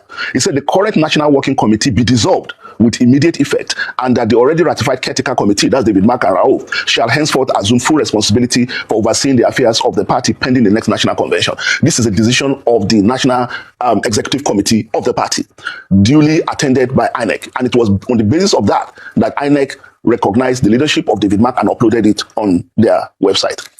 Now, if the Court of Appeal is saying go back to the status quo, Nafi Abala Gombe went to court on the 2nd of, on the 2nd of September. That is, and this next meeting happened on the 29th of July. He went to court on September 2nd. INEC is now saying, no, our recognition of David Mark came on the 9th of September. That is after he had gone to court. But that's an administrative issue. Whether you recognized it in 2026 or in December, it does not matter. The action was taken on July 29th and concluded. And INEC knew about it, and it was on that basis that INEC acted. So the definition of status quo antebellum to date from 2nd of September, it is dubious, and it is contrary to what the Court of Appeal ruled. Now, let's even assume for the purpose of argument, without conceding that we go back to status quo antebellum before even David Mark comes. So that means there was no time that ADC did not have a leadership. The situation that INEC has created today is a situation that has left ADC without leadership. Certainly, that's not what the Court of Appeal envisaged. Ó dẹ̀ káàbọ̀ padà ẹja wá sáré ìjà ọ̀dọ̀ àwọn APC kọ́mọ̀ sọ wípé àfáwọn lọ́rọ̀ sọ ká gbọ́ dìfẹ́ǹsì tiwọn náà wọ́n ní kò kà wọ́n láwọn kọ́ ní INEC ní gbogbo ayé ló mọ̀ pé ìlẹ̀yìn INEC ibẹ̀ a sì mọ̀ wípé ìjà wà láàrin Olódòde àti long time friend wọn Arẹ́gbẹ́ oníṣòkòtò mọ́kànlẹ̀ ó yá ẹ bá ń tẹ̀sẹ̀ ẹja gbọ́n tí APC fi dáhùn. The election to us is done deal that APC is going to take over this country. One thing that a lot of people are now asking is that don't you dare in your party disrupt the ADC.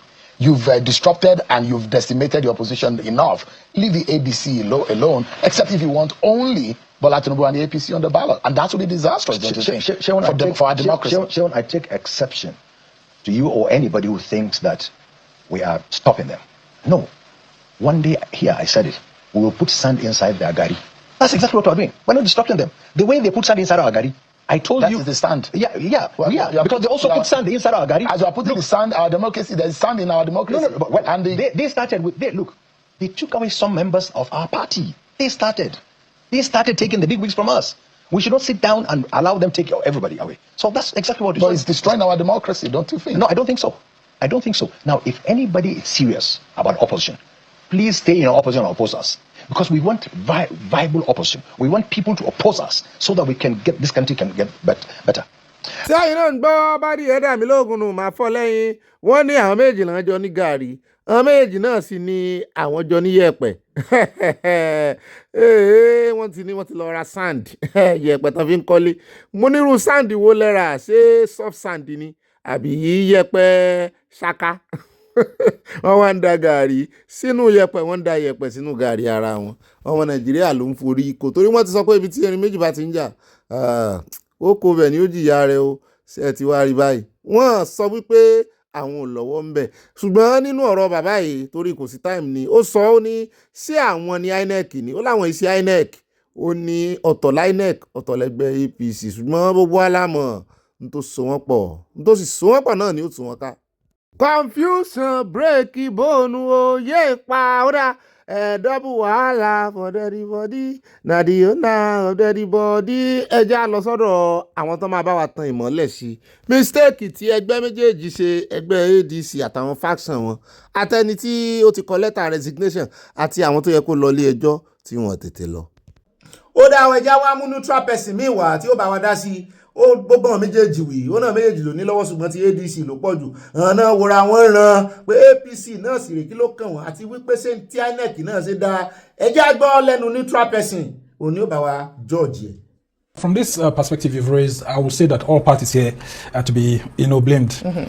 Let's start from the African Democratic Congress itself. I mean, when this issue came up last year, I think the ADC led by David Mark treated this with levity. I mean, it got to federal high court, and then eventually, when this case came before the court, I mean, David Mark's leadership just felt, okay, the court didn't really have jurisdiction to hear this.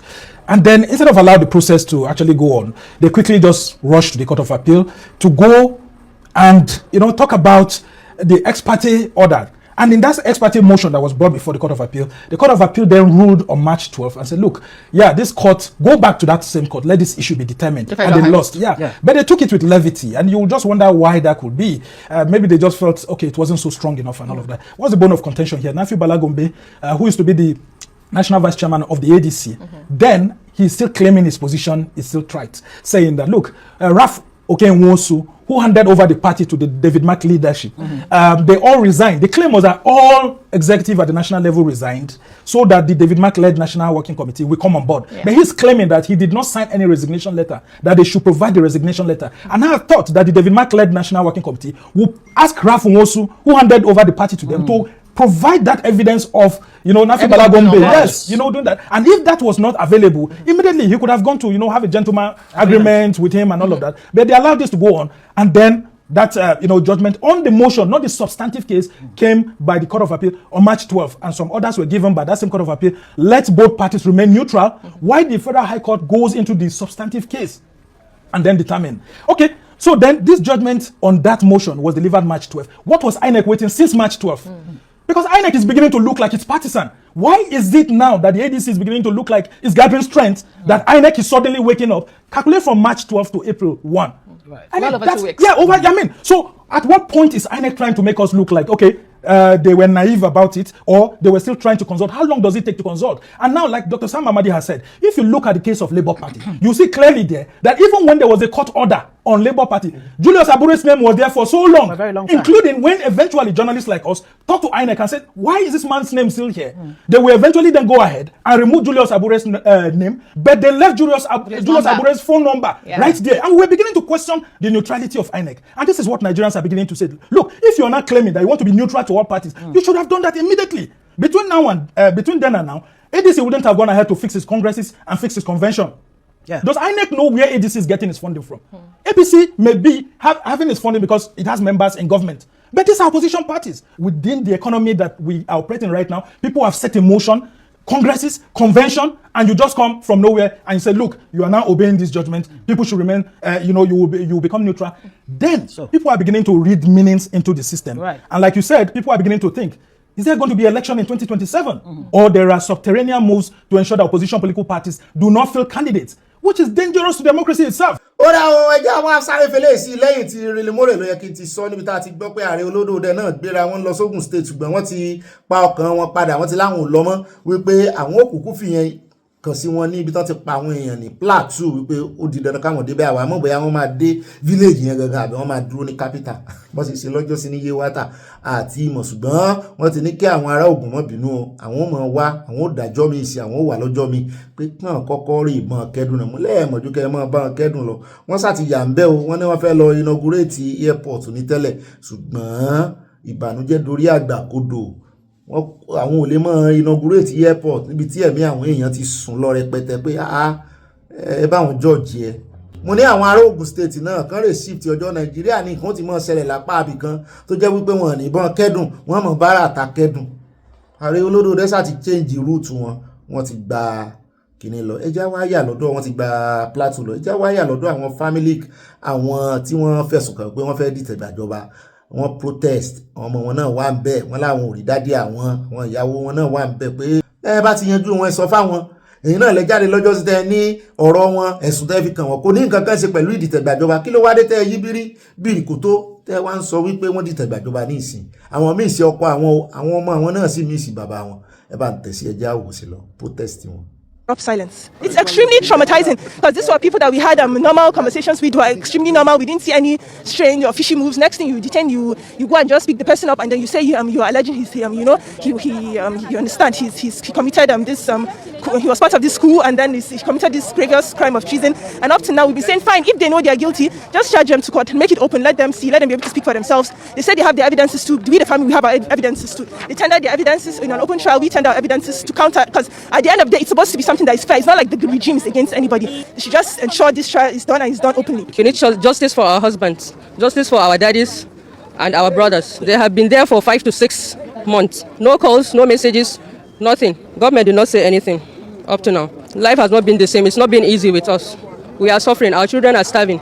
ó dá ẹ káàbọ̀ padà ẹjá wá sáré yà lẹ́kọ̀ọ́ níbi tá a ti gbọ́ tó sọ wípé tax force ti ń dá wàhálà alẹ́ táwọn èèyàn tó ń fẹ̀sùn kàn traffic tax force lábẹ́ ìṣèjọba ọlọ́pàá kì í ṣe táwọn NURTW wọ́n ní wọ́n ti ká sákò lórí wọn wípé wọ́n ti ní àwọn ọ̀gbọ́rọ̀ rí wọn níta mọ́ wọ́n ń dá wàhálà alẹ́ wọn fa trouble gan ẹni tó jẹ́ new commissioner of police lẹ́kọ̀ọ́ Tijani wọ́n ní wọ́n ti báànù Akérèlé led tax force team from traffic control duties in Lagos. Withdrawal of Lagos State Environmental Sanitation and Special Offences Unit tax force from traffic control duties. The Lagos State Police Command wishes to inform the general public that the Commissioner of Police CP Tijani Fatai PSC MNIPS Oyepo has directed immediate and complete withdrawal of Lagos State Environmental Sanitation and Special Offences Unit tax force. Kí ni ọlọ́pàá náà wá di sanitation kí náà wá di tax force sí traffic kan fi ilẹ̀ fún LASTMA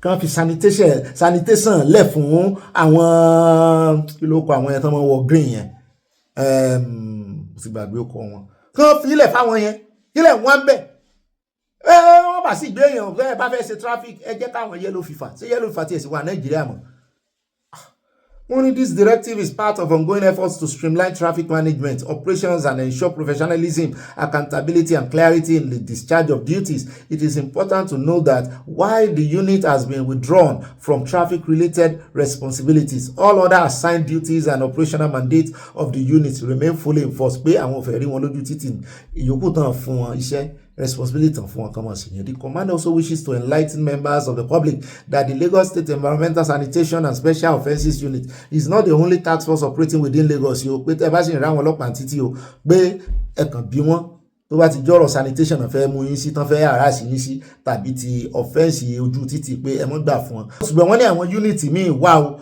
tẹ́ mọ̀ rí lójú títì mo wá ní kí làwọn yẹn ń ṣe. Wọ́n ní residents and motorists are therefore strongly advised to always verify the identity of personnel and agency before making allegations or assertion. Wípé ẹ tó bá mú yín ní ìsìn ẹ make sure wípé ẹ mọ ibi tó ti wá. Ẹ béèrè wípé kàn fi ID card kàn identify ara wọn, particularly matters relating to traffic enforcement. Unit yẹn ti kásá wọn kò ń ta o. The Lagos State Police Command remains committed to safeguarding lives and property while ensuring that all operations within the state are carried out in accordance with the law. Wọ́n ní SP Abimbola Adebisi, Police Public Relations Officers ní Èkó ní Lagos State Command Ìkẹjà náà fi ìròyìn léde fún àwọn ibẹ̀ náà látún ti wá ń gbọ́ ẹni tó jẹ́ CP tẹ́lẹ̀ lẹ́kọ̀ọ́ tán náà ti ganu sí máìkì wọ́n ti ẹ̀ gbé megaphone dání báyìí ní tán pa láriwo wípé àwọn ń ṣe ọdún ọlọ́pàá lọ́wọ́ báyìí ẹ wá báwọn jẹ̀rẹ̀ sí ń tẹ́ mú wà àwọn fi lépọ̀ tí àwọn fọ́nà róka àwọn fi agbada ńlá apẹ̀rin náà fi dín ẹran ṣùgbọ́n àwọn wá ń ṣe ìkìlọ̀ báyìí o wípé any officer ìbá ṣe high ranking officer bá ṣe low cadet tó bá wọ mọ́tò rẹ̀ tí ò sanwó wá fẹjọ́ rẹ̀ sùn ó ní I don't collect money from officers, we don't arrest people arbitrarily. If you have issues with any officer, report directly to me. And also, we urge the public to report harassment or misconduct, assuring that complaints will receive prompt attention. Àwọn yẹn bá yín mú sí wọn wípé ẹ̀yin wò Akérèlé tí new CP said withdraw tán ban kúrò lójú títì ṣé wọ́n fẹjọ́ rẹ̀ sùn yín títí sílẹ̀ ń gba wájú tẹ̀ ń gbá ẹ̀yìn lẹ́yìn ẹ wá di AIG tán ní ìsìn ẹsẹ̀ rà ní káwọn Nàìjíríà àwọn ará Èkó mọ́ ọ̀bọ̀ lọ́dọ̀ yín wọ́n sì wá sọ́dọ̀ yín ṣùgbọ́n lọ́rọ̀ kan wọ́n ti kìlọ̀ fún àwọn ọ́fíṣà wípé èyíkéyìí tó bá wọ mọ́tò tí ò bá sanwó wọ́n ní no free ride to any officer, you must pay your transport fares. Mo ló dábẹ́ Ọlọ́run jẹ́ kan gbọ́ wọ́n máa ń reclaim officer nínú mọ́tò ni. Ẹjá tẹ̀wájú jàre àròjọ mùsùlùkùn ìròyìn ẹyọ kan náà ló dà kókù. Ìròyìn kan tó kù náà ni ti bàbá tí wọ́n ń gbè sí olódò rẹ̀ lẹ́yìn nípa ìgbésẹ̀ pé wọ́n lè yáwó ní Dubai. Pé infrastructure ńlá náà fẹ́ fi ṣe èèyàn wọ́n yáwó ṣe infrastructure ni wọ́n lè yáwó míì pé Nàìjíríà ò lówó lọ́wọ́ pé Nàìjíríà ní owó lápò wọ́n ní owó nínú àpò ìṣúra wọn ṣùgbọ́n wọ́n máa yáwó ṣe infrastructure ní ẹjẹ́ àgbọ̀ wá bá dé ká mọ́ júwe lórí ètò lónìí. Let's look at the purpose for which government is taking these loans and the speed at which they are borrowing. Now, this administration have set a target that Nigeria wants to have a $1 trillion economy by 2030. You cannot build such an economy without critical infrastructure. And I'll tell you what, let's look at data. For you to have a $1 trillion economy, you need seaport, you need airport, you need road infrastructure. Historically, this is the first time in almost 50 years that any president in Nigeria would attempt infrastructure development like this at this speed. Muritala Mohammed Airport, which is our major airport, Dayo, was built in 1979. Lagos-Ibadan Express Road, which is the busiest express road in Sub-Saharan Africa, was built in 1978. Tinkan Port, because you can't diversify your economy from an import-oriented economy to an export without a good seaport. Tinkan Port was built in 1977. Now the question is, what was our GDP in 1979 when those infrastructures were built? We had an economy that was less than $50 billion, like $40 billion. What's the size of our economy today? $350 billion. Dayo, what that means is that we are running a $350 billion economy on a $34 billion infrastructure that is almost 50 years old. So the president knows that we don't have the time. If we're going to hit that target of $1 trillion by 2030, there has to be an aggressive investment in infrastructure. And you see, you don't save to invest in infrastructure. You don't wait to invest in infrastructure. You borrow to invest in infrastructure. So the borrowing is justified? Highly justified. And I'll tell you what, about 9 years ago, World Bank came out with the data that in every developing nation, for every $1 billion spent on infrastructure, you create at least 150,000 jobs. Look at the impact of the Lagos-Calabar road that is being built. Likewise, Lagos-Sokoto. You go to the Murtala Mohammed Airport today, that project started barely 8 months ago. We can see the progress. We need such infrastructure. You know, we talk about, we envy Dubai, we look at Singapore, we look at Rwanda, and we are saying that, oh, Nigeria should be as prosperous as those countries. But let's go to the nitty-gritty. How did they get there? And I'll just give a class example of Dubai.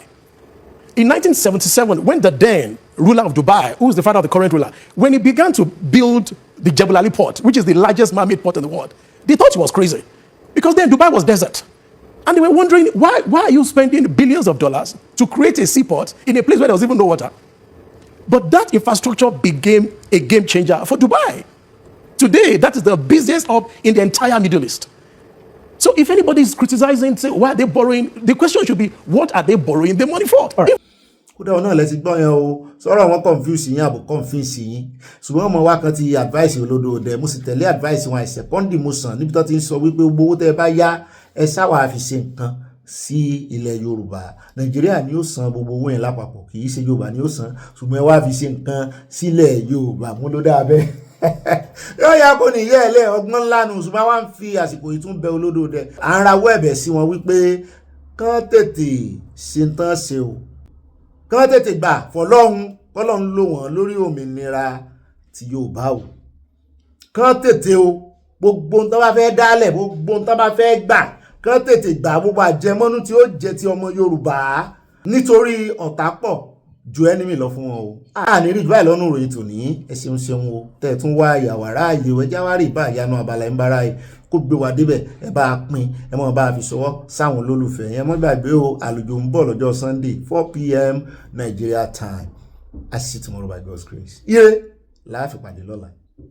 Ó rà mo kí n káàbọ̀ sínú abala ń bára yè ẹ já padà sí Àbújá ní headquarter INEC lórí ọ̀rọ̀ ti àwọn ADC àti Tàrẹ́gbẹ́ àti ti David Mark tán yọ orúkọ wọn kúrò ní rẹ́gísítà INEC làwọn èèyàn bá tú jáde àti ẹ̀kọ́kọ́ ra wọn kan tán ń pariwo wípé àwọn ò ní gbàfà INEC o bẹ́ẹ̀ náà la rí àwọn ológun tán kó nǹkan ogun wọn tó ogun tán rè kó síwájú headquarter INEC làwọn èèyàn bá bẹ̀rẹ̀ sí sọ̀rọ̀ sí wọn wípé kì í ṣe àwọn agbésùnmọ̀mí tán rè pààyàn Plateau ló yẹ kẹ́yìn rè lójúkọ ní kílẹ̀ ń wá ẹbí àwọn ọlọ́pàá ló yẹ kó wá mójútó ọ̀rọ̀ yìí lórí ọ̀rọ̀ protest ẹ jẹ́ àkọ́kọ́ gbọ́ fásán ti àwọn ẹgbẹ́ ADC ń jọ bẹ́ẹ̀ ni pé àwọn èèyàn wọn náà jáde síta ìtàn sọ pé àwọn ò ní gbà kán dá orúkọ Arẹ́gbẹ́ àti orúkọ David Mark paramúlẹ̀ ẹ̀mọ́ nǹkan kan ìjà tó wà láàrin Olódòde àtàrẹ́gbẹ́ látijọ́ yìí kò lè parí ẹ jẹ́ àkọ́kọ́ díẹ̀ lẹ́nu wọn náà. And Nigeria is governed by laws, not personalities. No matter how influential or prominent any individual or group of individuals may be, no political heavyweight has the authority to determine which court orders should be obeyed and which should be disregarded. Big names cannot determine which laws apply. Influence cannot replace the constitutional authority. Political stature cannot override judicial authority. The law must remain supreme over all individuals, factions, and interests. INEC occupies a central position in Nigeria's democratic architecture as a electoral umpire. Its neutrality and credibility must remain beyond reproach. It must never be called to question. The commission is created by law and funded by the Nigerian taxpayers. It exists to serve the Nigerian people and the Nigerian people only, not political interests or powerful individuals. An electoral body that appears selective in its adherence to court orders risks undermining public confidence in the electoral process. Once public confidence erodes, democracy itself becomes vulnerable. The legitimacy of Good enough. We are in support of INEC. We are in support of INEC. Wait. Yes, sir. We just want to address press here and go. You can just go back and well done, sir. We came here to support you people, to support INEC. Because we hear that those people are coming to protest against INEC today. So this is pro INEC. However, we are conscious of the sensitivity of their ring. So we are going to address press in your presence. They will disperse. We are in support of you people. We are in support of the establishment. This is a solidarity movement for INEC. Look at it. Concern Nigerian Youth, Independent National Electoral Commission, and the leadership of INEC by some mischievous politicians, by some persons who are claimed to be in the opposition against the establishment. We as conscious Nigerian youth, we have observed, especially going by the excellent performance of INEC in the recently concluded local government election in the FCT. It was a litmus test, it was an acid test. And you agree with me that the INEC, as umpire of an election, they performed credibly well. ó dáhùn náà lẹ ti rí díẹ̀ ń bẹ́ yẹn mọ̀jà waste time ara wa lórí ọ̀rọ̀ ẹni tó ń tàsé torí ọ̀rọ̀ rẹ̀ ń tàsé ó sọ pé INEC gbìyànjú wọ́n ti ṣe litmus test nínú exam tán ṣe ní Abuja Federal Territory ní election tán ṣe sọ̀rọ̀ election náà ń bọ́ sọ ni àbí ọ̀rọ̀ wípé wọ́n tojú bọ ohun tí ò yẹ kán tojú bọ̀ family meeting ADC wọ́n tojú bọ̀ tí ò sì yẹ kí INEC tojú bọ̀ kí ló kàn wọ́n bẹ́ẹ̀ ṣùgbọ́n ká má bàa waste time ara wa gẹ́gẹ́ bí mo ṣe sọ ẹ jẹ́ wá lọ síbi tí wọ́n ti kúkú ṣe press brief David Mark tán yóò kọ rẹ̀ kó ń bẹ́ẹ̀ Àtàrẹ́gbẹ́ àti gbogbo wọn kókóra wọn jọ wọn náà fẹ́ kí wọ́n yọ amúpìtàn múlẹ̀ mọ́ nǹkan kan àwọn àbòkí náà nǹkan wọn sì lẹ́yìn ẹ̀rọ kọ́kọ́ pariwo kan yọ amúpìtàn olódò dẹ tẹ́mi ń wò yìí kò sí sáà ti yọ amúpìtàn wọ́n jọ lẹ̀pọ̀ ni While this matter was in court, our team of lawyers approached the Court of Appeal, challenging the jurisdiction of the Federal High Court. In rejecting the appeal, the Court of Appeal ordered the parties, including INEC, to maintain status quo ante bellium. After this ruling on 12th of March 2026, we noticed a flurry of activities by lawyers associated with Nafiu Bala Gombe, requesting INEC to recognize him as the new chairman, or to derecognize Arigbeshola and I as the secretary and chairman respectively, in a curious interpretation of what constitutes status quo ante bellium. But we know all along that Nafiu Bala Gombe and his lawyers were not acting on their own violation. They had become willing tools in the hands of a ruling party that had lost all support and goodwill to the Nigerian people. A government that had become desperate, so desperate to cling to power by all means, and even if it meant throwing the country into avoidable crisis. In the past couple of months, ADC has become the only viable opposition party left in Nigeria. But this APC government does not want any opposition. While we were fully aware of all their desperate plans, we remain confident that no level of desperation would have driven the government and the INEC to take a direct action against the ruling of the court. But we were wrong. It was therefore, to our surprise yesterday, 1st of April, that INEC issued a press statement after the close of business hours, announcing that it had decided to withdraw recognition of both the ADC leadership, which I heard, and the fictitious one purportedly led by Nafiu Bala Gombe, thereby creating a false equivalence between the parties. By purporting to recognize Nafiu Bala Gombe as a faction, INEC seems to have conveniently forgotten that this individual had resigned his position to the knowledge of INEC itself. The crux of the matter is the interpretation of what constitutes status quo ante bellium, which the Court of Appeal directed should be maintained. From all authoritative counsel at our disposal, there is no legal interpretation of precedent that could possibly lead to the outcome that INEC seeks to foist on our party. Based on his press conference of yesterday, INEC is pretending to be confused as to what constitutes the status quo ante bellium. If this was so, under the circumstances, what one would have expected was for INEC to approach the Court of Appeal to request a judicial interpretation of what truly represents the status quo under the circumstances. But INEC did not do this. While posturing to be neutral, its actions confirm that it has become irredeemably partisan, working, as it were, towards a preconceived agenda.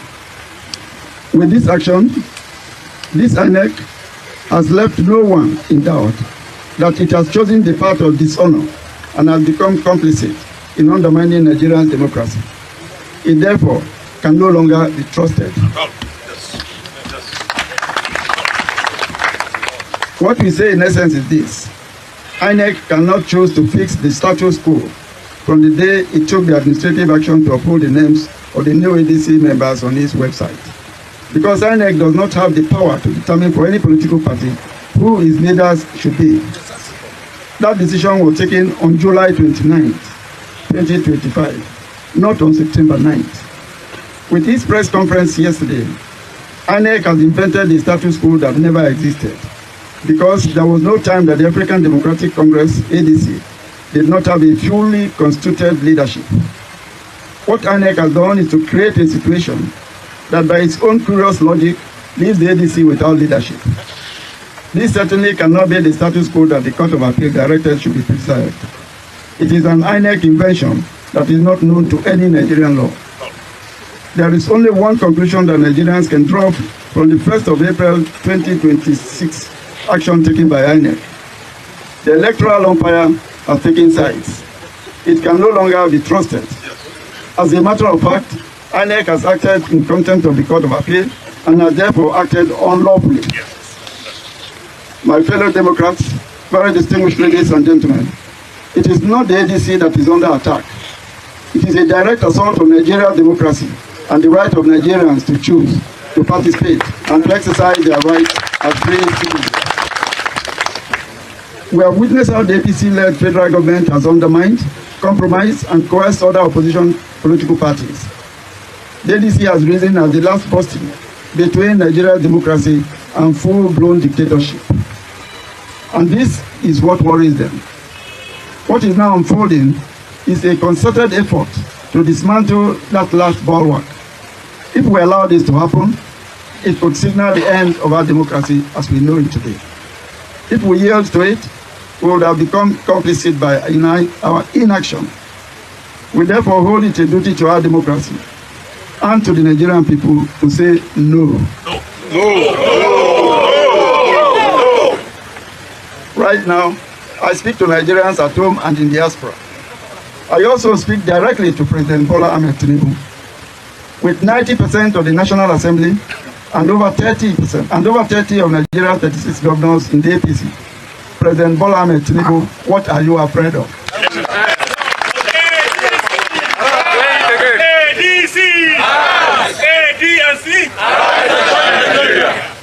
If you are convinced that you have done well for the people who voted for you, why are you afraid of a free, fair, and transparent electoral contest?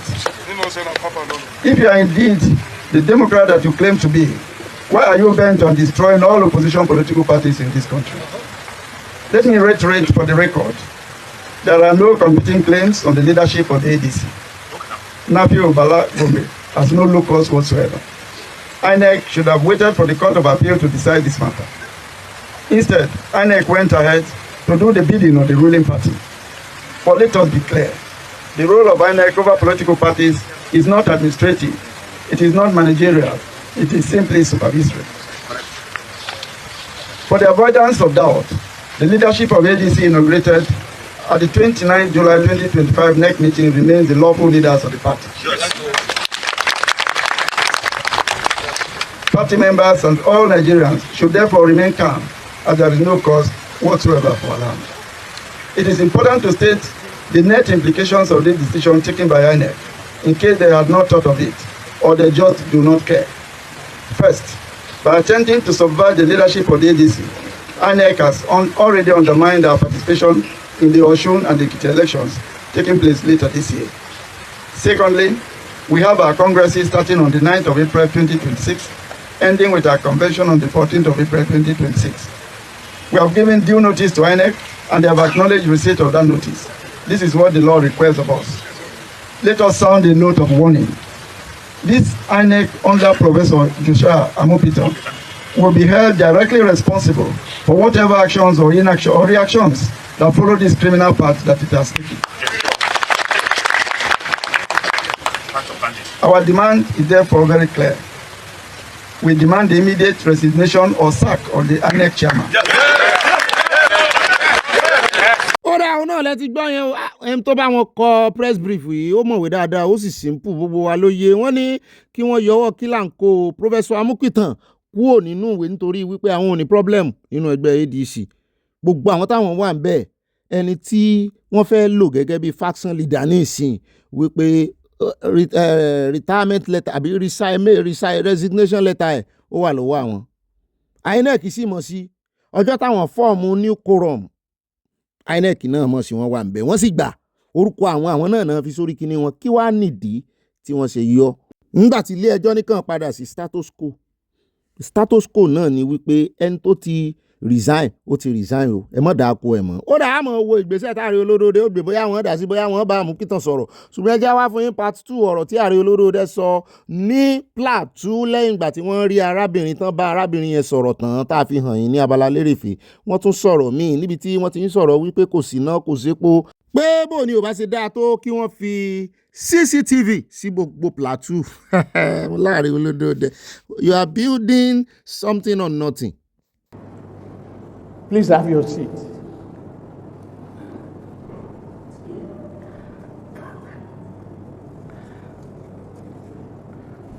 I salute all of you leaders. But I've had the experiences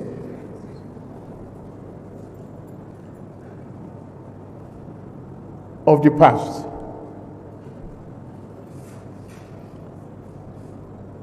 Why is the past not a source of lesson for us?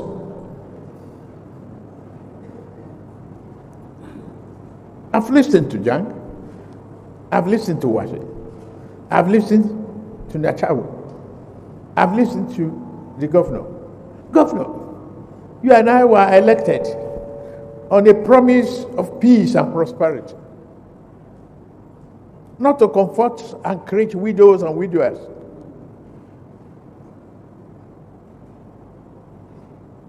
To bring prosperity as a promise. To bring inclusiveness as a government. To share the hope and aspiration of everyone. To lead our youths. And if they are represented here, let me give this assurance. I don't want to be here commiserating and consoling. I want to be here to establish peace.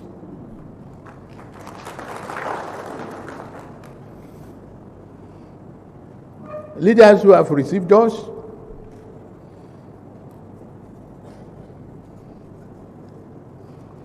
who had accommodated us politically, I brought the symbol of this cap to break the shackle of violence, shackle of ignorance, shackle of poverty, shackle of hopelessness. We must break it together.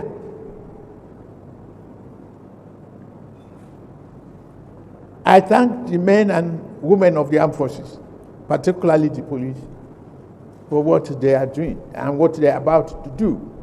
You must unearth and find the killers. I'm glad IGP is here. I'm glad COAS is here too, Chief of Army Staff. I'm glad the Minister of Defense is here. Our dear leaders, I've been to Jos, I've enjoyed Jos in those days of peace. We've held our political activities here, Yaya Kande. I'm glad you are still alive. We thank God for you, and many of you. Thank you. I used to point to your house, where we spent the night, where the leaders, both the leaders of our politics, where I was active as a young man. You accommodated us. You opened your doors for us. Then why do we build a division? Our promise then was progressive development. Improve standard of living for our people. Not to bury, but to develop.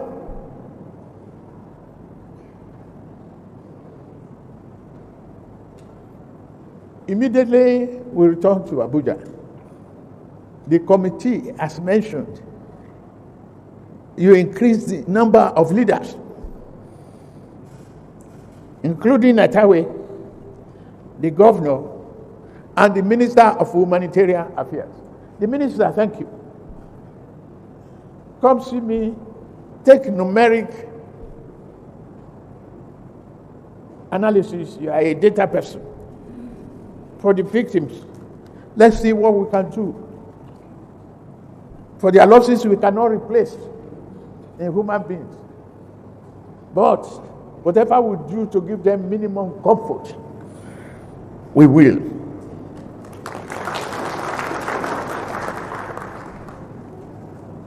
Thank you, Bosun Tijani, the Honorable Minister for Communication. Is here to give you assurance we are going to install immediately a network of cameras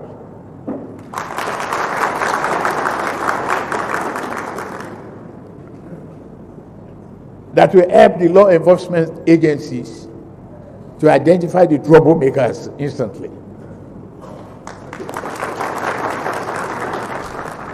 Over 5,000 of network, but soon you can use some time and give the assurance, because the time is flying. If I keep talking, we will miss our way, and you don't have accommodation for us. òun náà lẹ ti gbọ́ lẹ́nu ààrẹ Tinubu ẹgbọ́ ṣé wọ́n sọ̀rọ̀ dáadáa CCTV 5,000 igbó làwọn aráabí ó sì ju àdó olóró ṣe tán sì bàjẹ́ ṣé bọ́n di ọ́n bojú wá ni ṣé CCTV lè mú ẹni tó bá fi kíní bojú tó fi bojú kò tí ì yé àwọn aráabí wọ́n gbìyànjú o ọ̀rọ̀ wọn wọ etí o ṣùgbọ́n kò tí ì yé wọn rárá èmi sì ń rí politics nínú ọ̀rọ̀ ẹ jẹ́ àfipàdé sọ́la ká mọ̀ pẹ́jù lónìí ẹ bá pín bó bá dénú yín o. God bless you, have a great night.